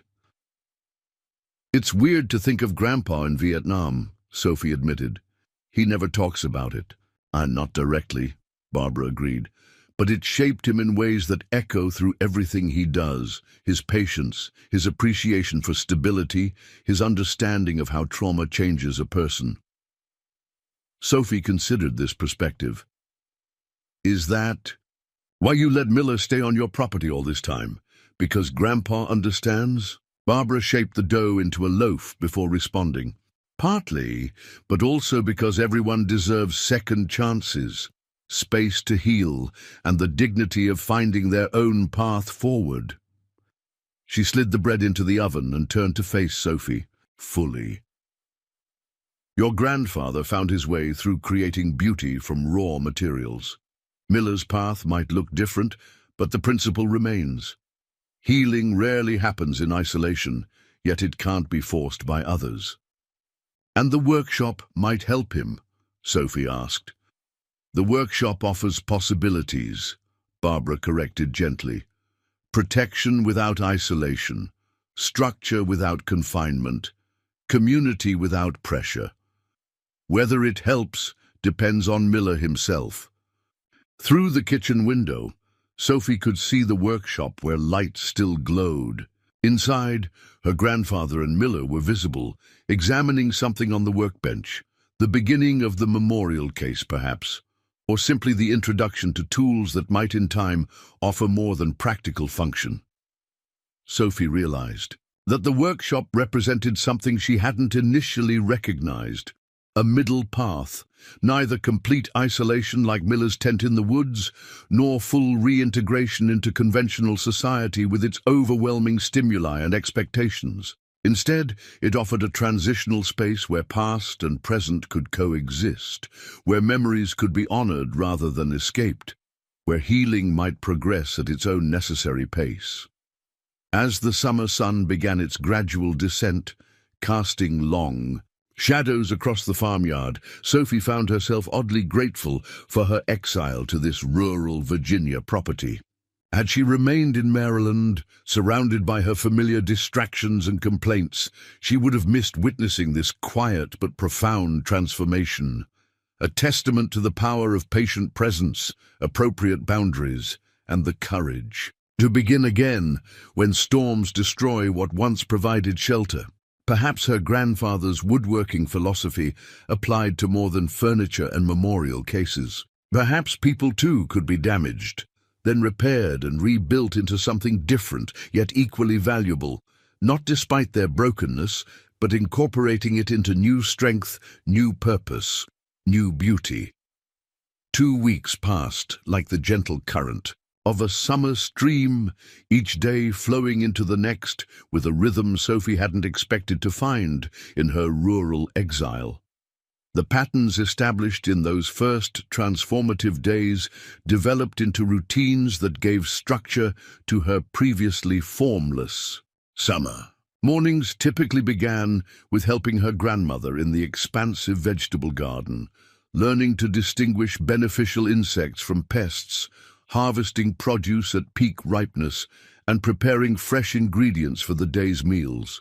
Afternoons often found her at the workshop, where Miller and her grandfather had established a tentative but productive partnership centered around the memorial case for Captain Reeves's belongings. Today, Sophie approached the workshop carrying a basket of freshly baked muffins. The sound of careful sanding greeted her before she even opened the door, a rhythmic, meditative scraping that had become familiar over recent days. Inside, Miller stood at the workbench, focused intently on a cherry wood panel that would form the top of the memorial case.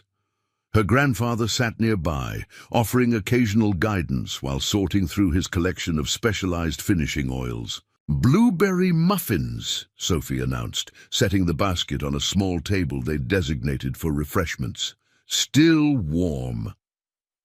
Both men looked up, the interruption seeming to break a shared trance of concentration.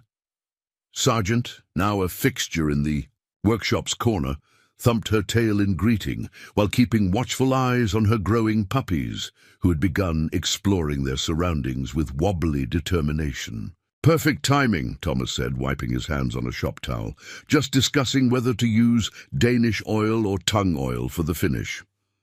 "Important decision," Miller added with unexpected seriousness. "Affects both appearance and longevity." Sophie observed the partially completed memorial case with genuine admiration. Despite Miller's initial claims of inexperience with woodworking, he had shown remarkable aptitude for the craft. The case was taking shape as a simple but elegant box with dovetail joinery at the corners, challenging for a beginner, but meaningful.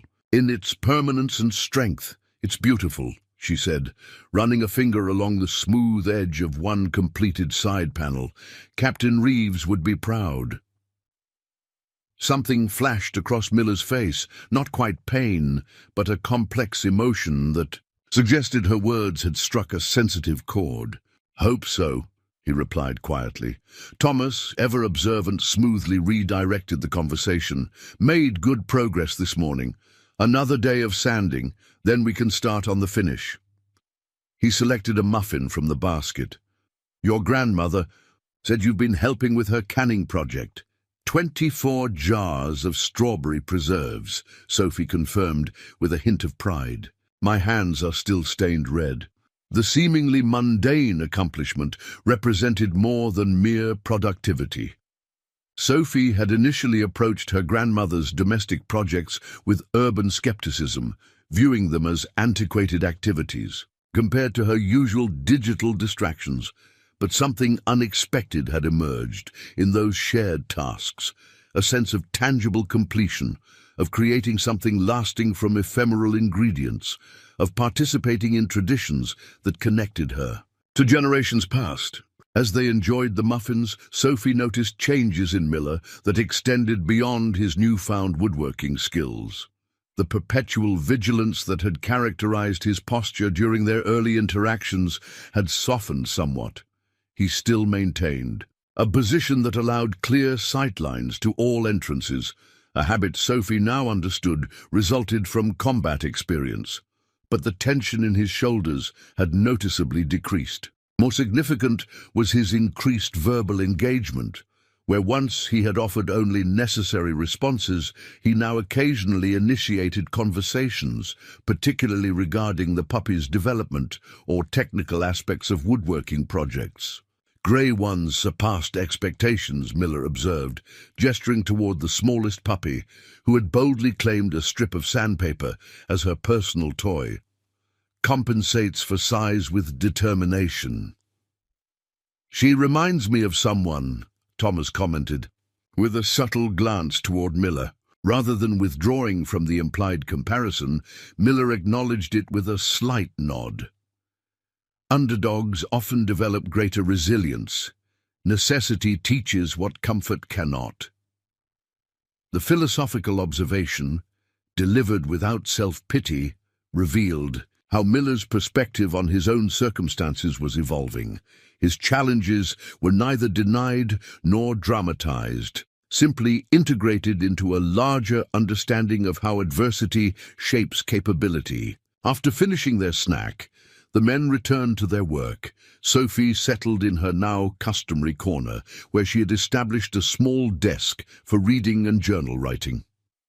Her mother had sent several books about art history, Sophie's primary academic interest, and she had discovered that the workshop's ambient sounds of sanding and measuring created an unexpectedly perfect background for focused study. Today, however, she found herself watching Miller more than reading. There was something meditative in his approach to woodworking, a complete presence in each movement, whether measuring twice before cutting or sanding with the grain to achieve perfect smoothness. The focus he brought to these tasks seemed to temporarily quiet whatever internal struggles he normally managed. Mindfulness in action, her grandfather had privately called it. His training as a combat medic taught him to be completely present during critical procedures. Woodworking channels that same quality of attention toward creation rather than emergency response. As if sensing her observation, Miller looked up from his sanding. "Want to try?" he offered, gesturing toward the wood panel. Sophie hesitated. Until now, she had been an observer of the woodworking projects, not a participant. A differential. I might mess it up. Unlikely, Miller replied with unexpected confidence in her abilities. Just need to understand the grain direction, feel rather than force. Intrigued by this invitation into what had been an exclusively male domain in the workshop, Sophie approached the workbench. Miller demonstrated the proper sanding technique, following the wood's natural grain pattern with consistent pressure, then handed her the sandpaper block. "Start at the edge, move inward," he instructed. "Let the wood guide your hand." Sophie began tentatively, pressing the block against the cherry panel. The connection was immediately more tactile than she had anticipated. She could actually feel the grain structure beneath the sandpaper, the subtle ridges and valleys, invisible to the eye but apparent to touch. "That's it," Miller encouraged as she found the rhythm, working with natural patterns, not against them. There was something profoundly satisfying in the process, the gradual transformation from rough to smooth, the emergence of deeper wood tones as finer grits removed surface imperfections. Sophie understood why her grandfather had found healing in this craft after Vietnam, why Miller seemed to achieve temporary peace while working with his hands. "It's like meditation," she observed, continuing the steady back-and-forth motion. "Exactly," Thomas confirmed from across the workshop. "Keeps you in the present moment. Past and future fade when you're focused on the material right under your hands." Miller nodded agreement. Military training emphasizes situational awareness, complete attention to immediate surroundings. Hypervigilance becomes problematic in civilian contexts, but redirected toward creative work. He gestured toward the emerging memorial case. Different outcome entirely. The insight helped Sophie understand Miller's healing process from a new perspective. His military training had developed capacities that became liabilities in ordinary civilian settings, heightened alertness to potential threats, instantaneous response to subtle environmental changes, constant assessment of escape routes. Those same qualities, however, could become assets when applied to pursuits requiring focus, precision, and patience. After 15 minutes of careful sanding, Sophie's arm began to tire. She stepped back, surveying her contribution to the memorial case. The section she had worked on gleamed with subtle luster, the cherrywood's natural beauty enhanced by her efforts. "Well done," Miller said, inspecting her work with professional assessment rather than automatic praise. Natural aptitude for feeling the grain. The genuine approval created a warm glow of satisfaction that Sophie hadn't expected. Unlike the hollow validation of social media likes or algorithmic rewards from mobile games, this accomplishment had substance. She had contributed to something that would endure, something that honored real sacrifice and preserved genuine memory. A commotion from the puppy's corner interrupted the moment. The grey runt had apparently decided to challenge her largest sibling, the black and tan male Sophie had privately nicknamed Bruno, for possession of a cherished chew toy. Despite being half his size, the female puppy displayed tactical intelligence, circling and feinting until she could dart in and claim the prize, while her brother remained confused by her strategy. Miller watched the interaction with undisguised amusement. Classic asymmetric warfare, when outgunned, changed the rules of engagement. "She's fearless," Sophie observed, as the small puppy proudly carried her trophy to a defensible corner. "Not fearless," Miller corrected thoughtfully. "Fear's present. You can see it in her body language. She's acting despite fear, which is actual courage. Fearlessness is often just ignorance of genuine risk." The distinction resonated with Sophie in unexpected ways. She had assumed bravery meant feeling no fear, but Miller's perspective suggested something more complex and ultimately more accessible. Not the absence of fear, but the willingness to move forward despite it. Had she herself shown that kind of courage this summer? Initially viewing her rural exile as punishment, she had nonetheless ventured beyond comfortable boundaries, approaching Miller despite his intimidating isolation, involving herself with puppy's care despite no prior experience, trying new skills from canning to woodworking without guarantee of success. Each step had required pushing through reluctance, uncertainty, sometimes outright resistance. Thomas gathered the scattered sandpaper and tools, bringing organization back to the workbench. Nearly dinner time. Barbara's making her famous chicken pot pie. "Should check Sergeant's water first," Miller said, moving toward the dog's corner. "Been drinking more as milk production increases." The simple exchange reflected newly established patterns that would have seemed impossible weeks earlier. Miller, joining them for regular meals, his care for Sargent and her puppies integrated into the farm's daily rhythms, his tentative acceptance of community after years of self-imposed isolation. As they prepared to leave the workshop, Sophie noticed Miller pausing before the partially completed memorial case, his hand resting briefly on the cherry wood panel she had helped sand. The gesture held reverence, as if the physical object already contained the honor and memory it was designed to preserve. "James would have liked this place," Miller said quietly, seemingly speaking to himself. "Always appreciated craftsmanship, genuine skill applied toward worthy purpose." Thomas, overhearing, nodded understanding. "He's welcome here too, through your memories. Some friendships transcend separation, even death." Miller's expression reflected momentary vulnerability before settling into grateful acknowledgement.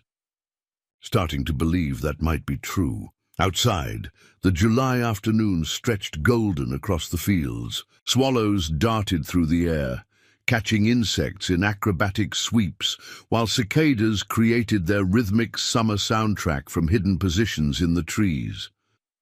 As they walked toward the farmhouse, Sophie found herself appreciating details previously overlooked: the specific quality of late afternoon light on ripening corn, the complex scent profile of sun-warmed earth and growing things, the comfort of established pathways across familiar terrain. This land that had initially seemed like exiled territory had become, without her noticing the exact moment of transition, a place of unexpected discovery and growth. Similarly, the summer that had loomed as empty punishment had filled with purpose and connection that her phone-focused existence in Maryland might never have permitted. Most surprising was her evolving relationship with Miller, from mysterious, slightly frightening recluse to complex individual whose struggle with past trauma revealed courage more genuine than any superhero narrative. Through him, Sophie was learning that healing rarely followed convenient timelines or predictable trajectories. That integration of painful experience required both personal determination and community support. That strength could emerge from acknowledged vulnerability rather than its denial, as she watched Miller and her grandfather walking slightly ahead, engaged in quiet conversation about wood finishes and joinery techniques. Sophie recognized that she was witnessing something precious, not dramatic transformation, but subtle, sustainable healing, the kind that might actually endure beyond immediate circumstances, the kind that built foundations for whatever storms might still lie ahead. August arrived with intensifying heat that transformed midday activities into endurance tests. The workshop, despite its sturdy construction, trapped warmth beneath its metal roof, necessitating early morning sessions for woodworking and a revised schedule that allocated afternoon hours to cooler pursuits. On this particular morning, Sophie sat cross-legged on a quilt spread beneath the sprawling oak tree behind the farmhouse, supervising the puppies' outdoor playtime. At nearly 4 weeks old, they had developed distinct personalities and impressive mobility, requiring constant vigilance to prevent misadventure. Sergeant rested nearby, maintaining her own watchful presence while enjoying brief respite from her offspring's constant demands. "The little grey one is fearless," Barbara observed, settling beside Sophie with a pitcher of lemonade and 2 glasses. "Climbs right over her siblings to get wherever she's determined to go." Sophie nodded, gently redirecting the puppy in question as she attempted to explore beyond the quilt's boundaries. "Miller says she's compensating for her size disadvantage with superior problem-solving skills. Yesterday, she figured out how to climb onto the workshop stool by using a pile of rags as a step." Barbara smiled, pouring lemonade into both glasses. "Have you noticed how differently Miller speaks about the puppies compared to when you first met him? Technical observations, mixed with genuine affection. That's significant progress." Sophie accepted her glass gratefully, considering her grandmother's observation. Indeed, Miller's clinical detachment had gradually yielded to unmistakable attachment, particularly toward the grey female puppy, whom he'd begun calling Scout, after catching her systematically investigating every corner of the workshop. "Do you think he'll keep any of them?" Sophie asked, watching as Bruno, the largest male, pounced playfully on his black-furred sister. Barbara's expression turned thoughtful. "Perhaps, though that would require decisions about his living situation that he might not be ready to make." The subject of Miller's future living arrangements remained delicate. While he spent increasing time at the workshop and joined the family for most meals, his tent in the woods continued to serve as his sleeping quarters. Sophie had overheard her grandparents discussing the possibility of offering their detached guest cottage, but they seemed committed to allowing Miller to determine his own timeline for further integration. Before their conversation could continue, the sound of an approaching vehicle interrupted the tranquil morning scene. A sleek SUV with government license plates turned into the long driveway, dust billowing behind its tires as it advanced toward the farmhouse. Barbara straightened, her expression registering surprise rather than concern. "That would be Patricia Reynolds from the VA. I wasn't expecting her until next week." "The Veterans Administration?" Sophie asked, quickly gathering puppies who had scattered at the vehicle's approach. "Is she here for Miller?" Barbara nodded, rising to greet their visitor. "She's his assigned case manager. Visits quarterly to check on his status and offer services. Usually calls before arriving." The SUV parked near the front porch, and a middle-aged woman emerged, professionally dressed despite the August heat, carrying a leather portfolio and wearing an expression of determined efficiency. She spotted Barbara and approached with a warm but slightly apologetic smile. "Mrs. Chen, I'm sorry for arriving unannounced," she called. "Had another client cancel in the area and thought I might check in with Harold if he's available." "Of course, Patricia," Barbara replied with practiced hospitality.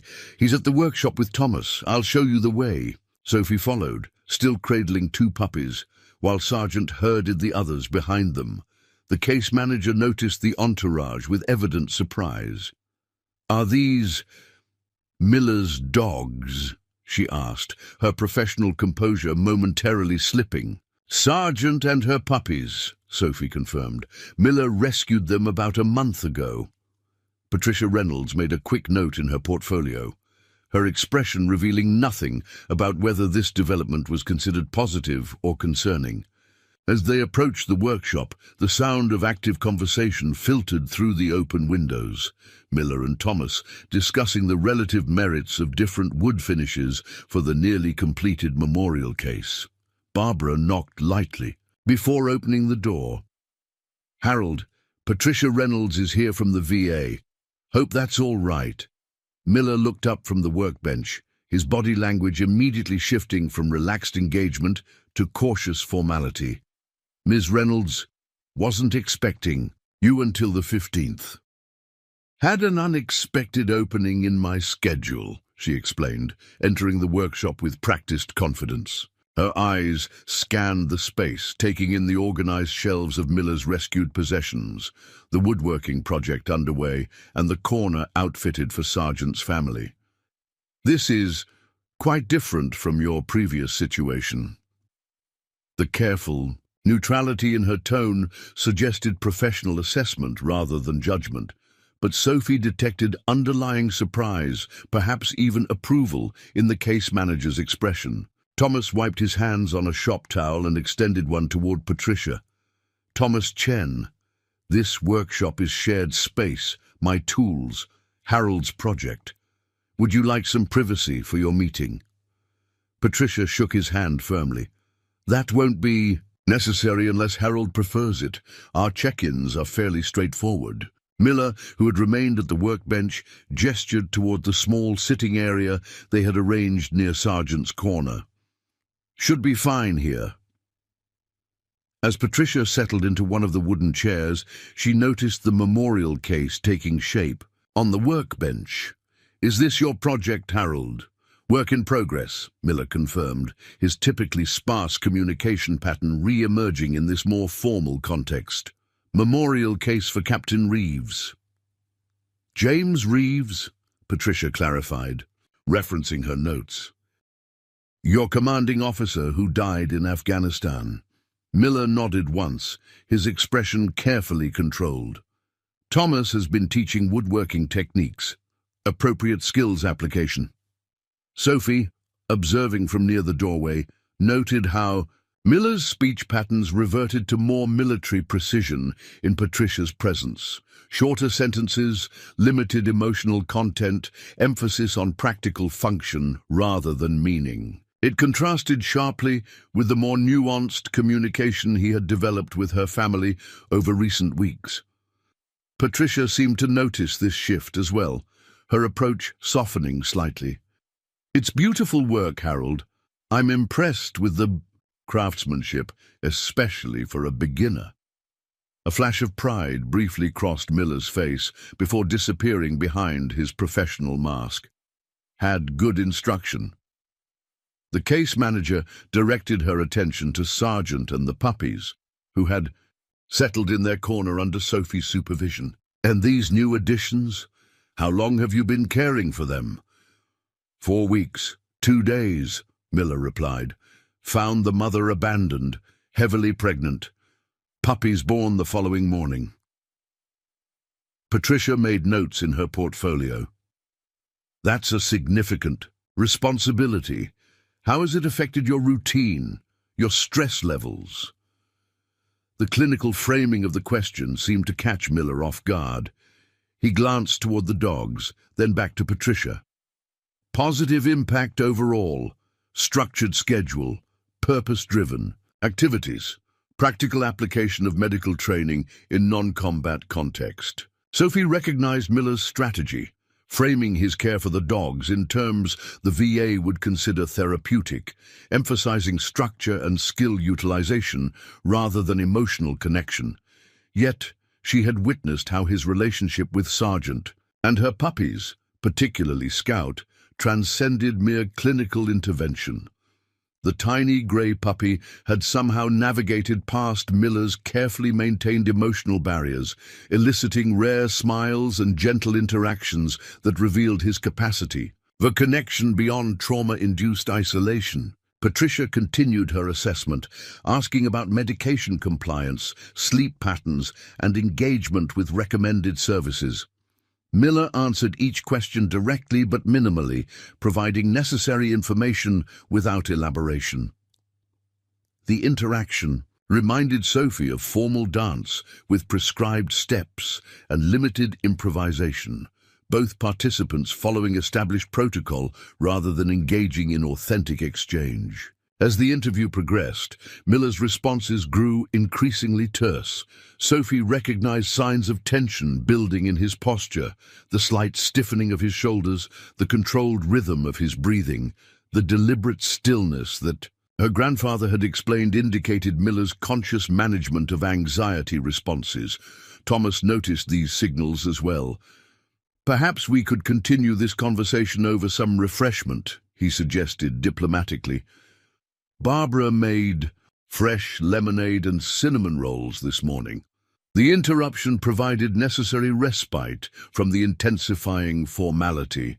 Patricia closed her portfolio with apparent relief, having completed essential documentation.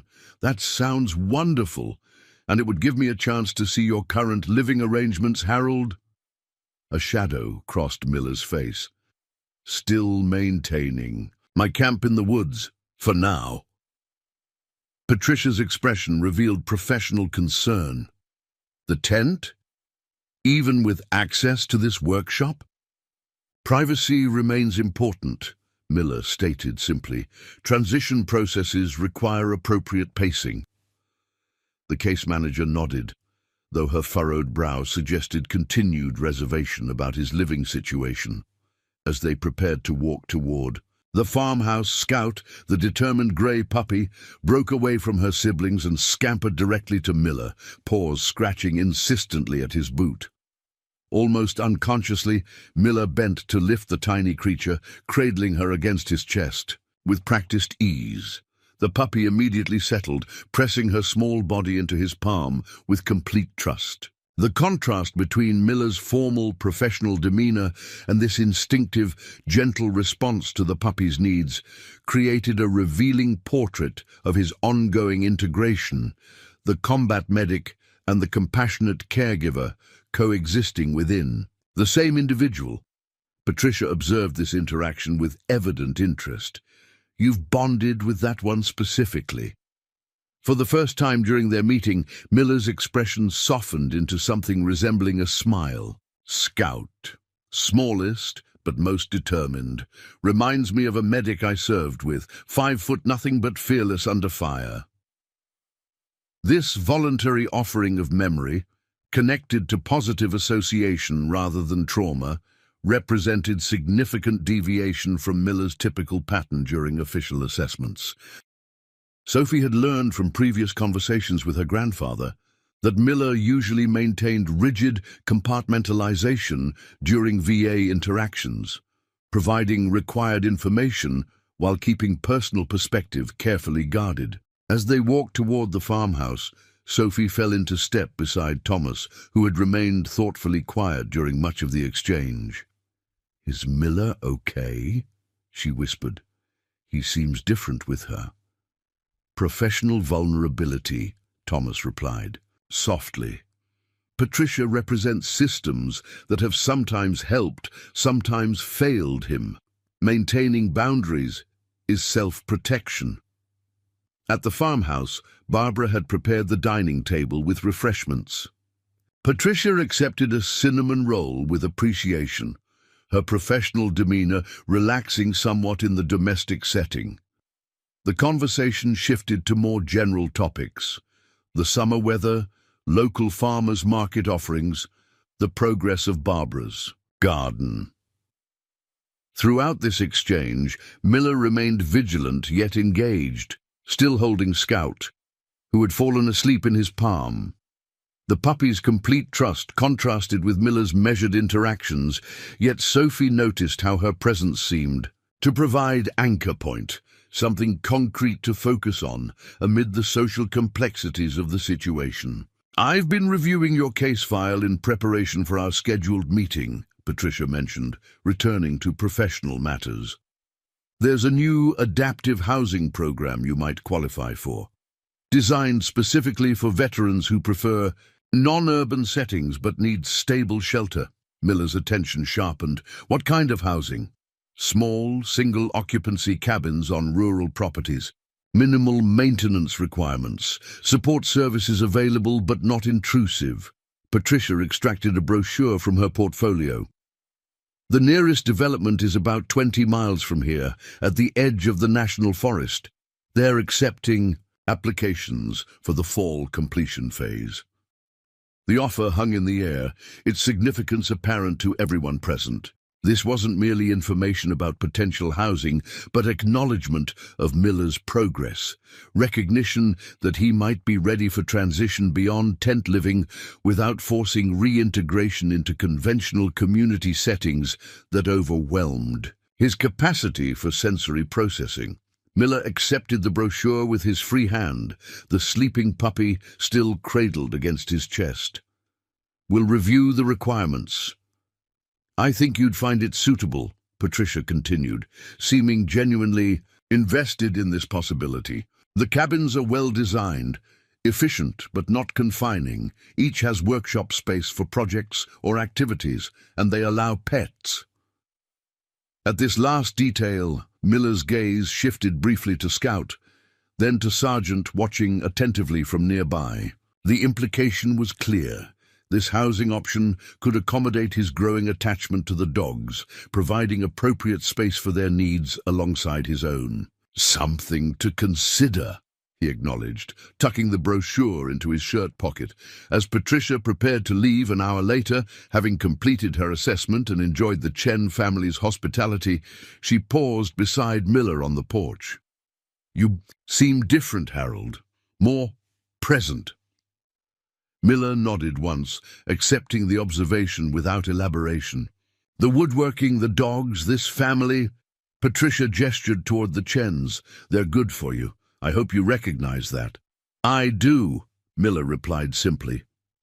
After Patricia's departure, a contemplative quiet settled over the farmhouse. Sophie helped her grandmother clear the refreshments while Thomas and Miller returned to the workshop.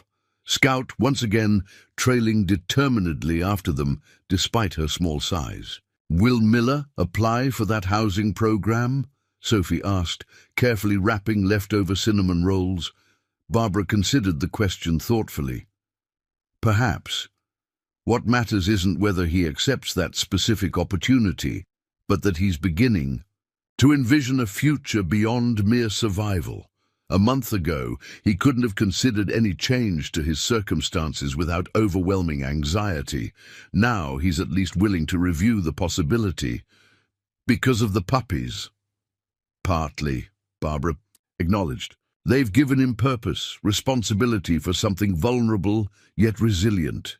But it's more than that. It's the combination of everything, having appropriate space in the workshop, reconnecting with his medical skills through caring for the dogs, developing new abilities through woodworking, and experiencing community that respects his boundaries while encouraging growth."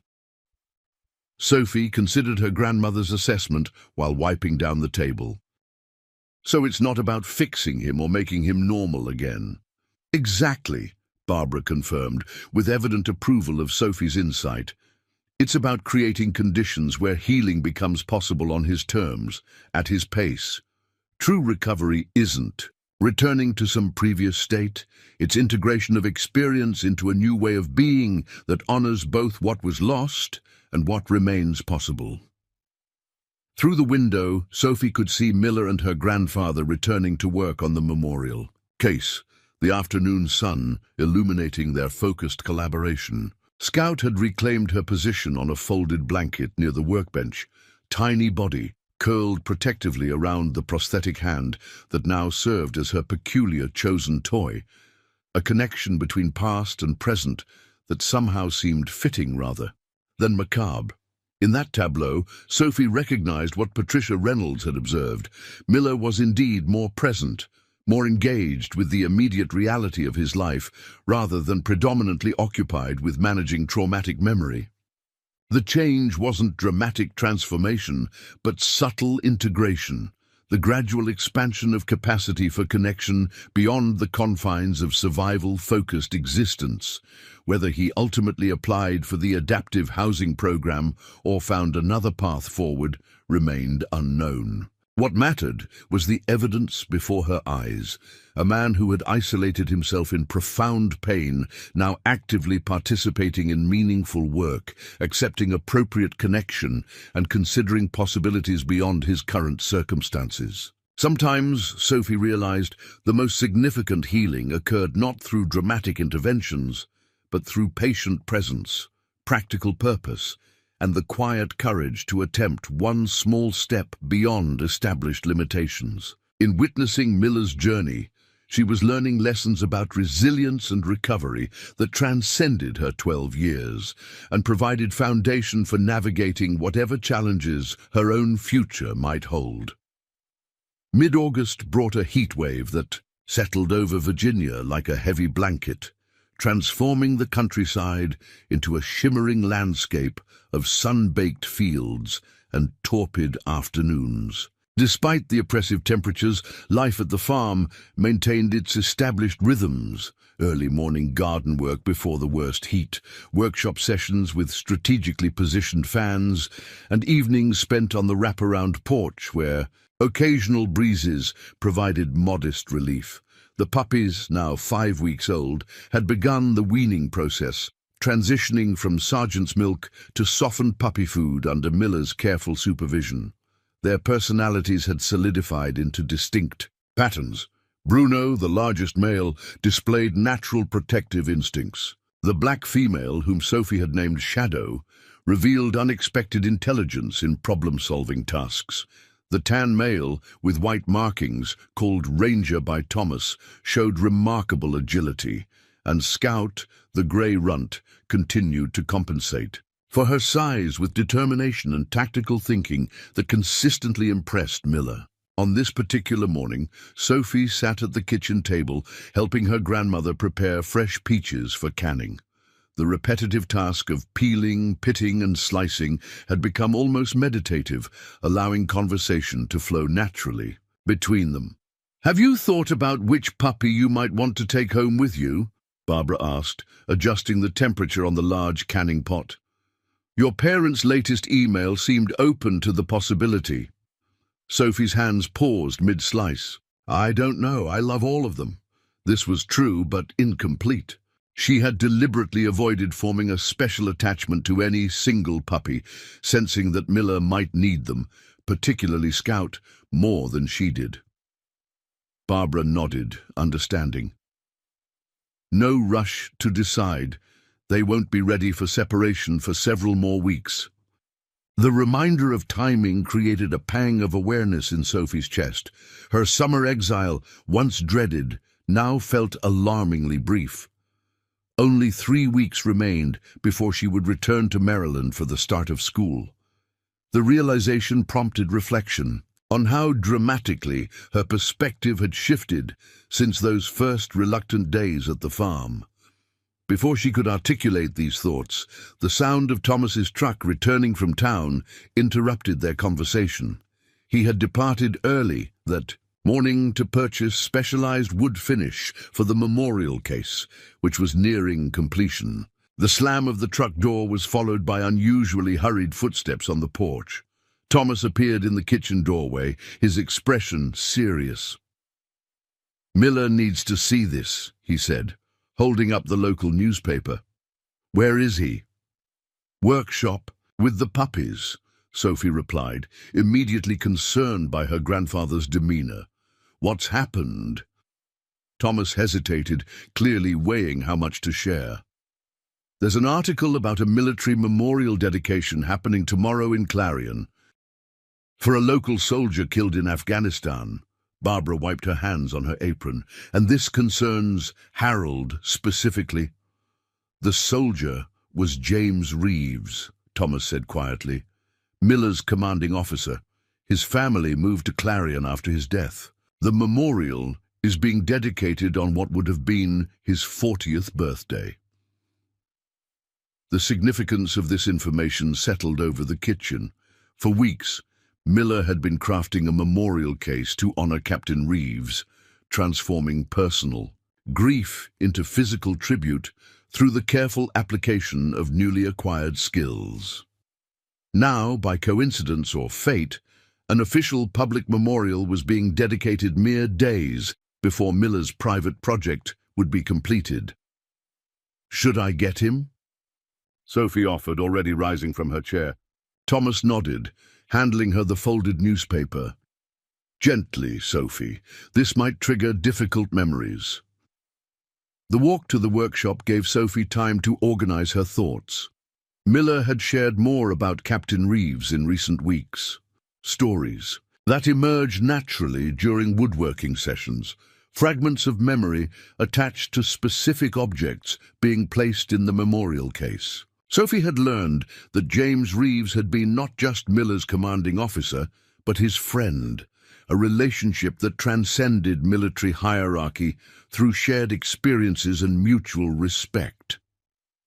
At the workshop door, Sophie paused, hearing Miller's voice inside.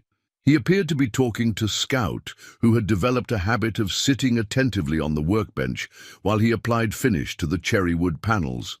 "Steady hand matters," Miller was saying in the patient tone he reserved for the puppies. "Rush the application, compromise the result. Military principle applies to woodworking too." Sophie knocked lightly before entering. Miller looked up from his work, brush poised over the memorial case's lid. Scout maintained her position of supervision, tiny head tilted as if evaluating the craftsmanship. "Grandfather asked me to show you something," Sophie said, approaching carefully. "It's in today's newspaper." Miller set down the brush, wiping his hands methodically before accepting the paper. As he read the article, Sophie observed the subtle shifts in his expression, recognition, surprise, and something deeper that might have been grief or perhaps longing. The article itself was relatively brief, announcing the dedication of a memorial bench in Clarion's Veterans Park to honor Captain James A. Reeves, describing him as a decorated Army officer killed in action while saving a civilian child. It mentioned that his parents and sister would attend the ceremony scheduled for 10 a.m. the following day, alongside local officials and military representatives. "Tomorrow," Miller said finally, his voice neutral despite the emotion evident in his eyes. "It's only about 40 minutes' drive from here," Sophie ventured cautiously. "We could go, if you wanted to." Miller carefully refolded the newspaper, his movements deliberate as he processed this unexpected development. "Been 8 years since I've seen his family. At the funeral." The statement hung in the air, neither acceptance nor rejection of Sophie's suggestion. She waited, having learned that Miller often needed time to articulate complex emotional responses. "Would they want to see you?" she asked when the silence stretched too long. Miller's gaze shifted to the nearly completed memorial case. "Uncertain. Our last interaction was difficult. Grief manifests differently across individuals." Before Sophie could respond, Thomas appeared in the doorway. "Thought I'd check if you needed anything," he said, though his real purpose, gauging Miller's reaction to the news, was transparent to everyone present. Miller held up the newspaper. "Coincidence seems improbable." Thomas entered fully, approaching the workbench to examine the memorial case. "Life has patterns we rarely recognize until they're complete," he observed. "Maybe finishing this private tribute just as a public one is established isn't coincidence at all." Miller considered this perspective, running his fingers lightly over the cherry wood surface he'd spent weeks perfecting. "The case won't be completely finished until tomorrow afternoon. Final coat needs proper drying time." The timing feels significant, Thomas suggested. Your private honor and their public remembrance occurring simultaneously. Scout had abandoned her supervisory position to investigate a wood shaving on the floor, her tiny body straining with the effort of dragging the curled piece larger than herself. Miller watched her determined struggle with what appeared to be recognition of something beyond mere canine behavior. James believed in meaningful coincidence, he said eventually. Claimed the universe arranges patterns for those paying attention. Sophie exchanged glances with her grandfather, both sensing Miller was working through a decision process more complex than whether to attend a public ceremony. This situation represented a potential watershed moment in his recovery, an opportunity to connect his private healing journey with the broader community of those who shared his loss. Up next, you've got two more standout stories right on your screen. If this one hit the mark, you won't want to pass these up. Just click and check them out, and don't forget to subscribe and turn on the notification bell so you don't miss any upload from us.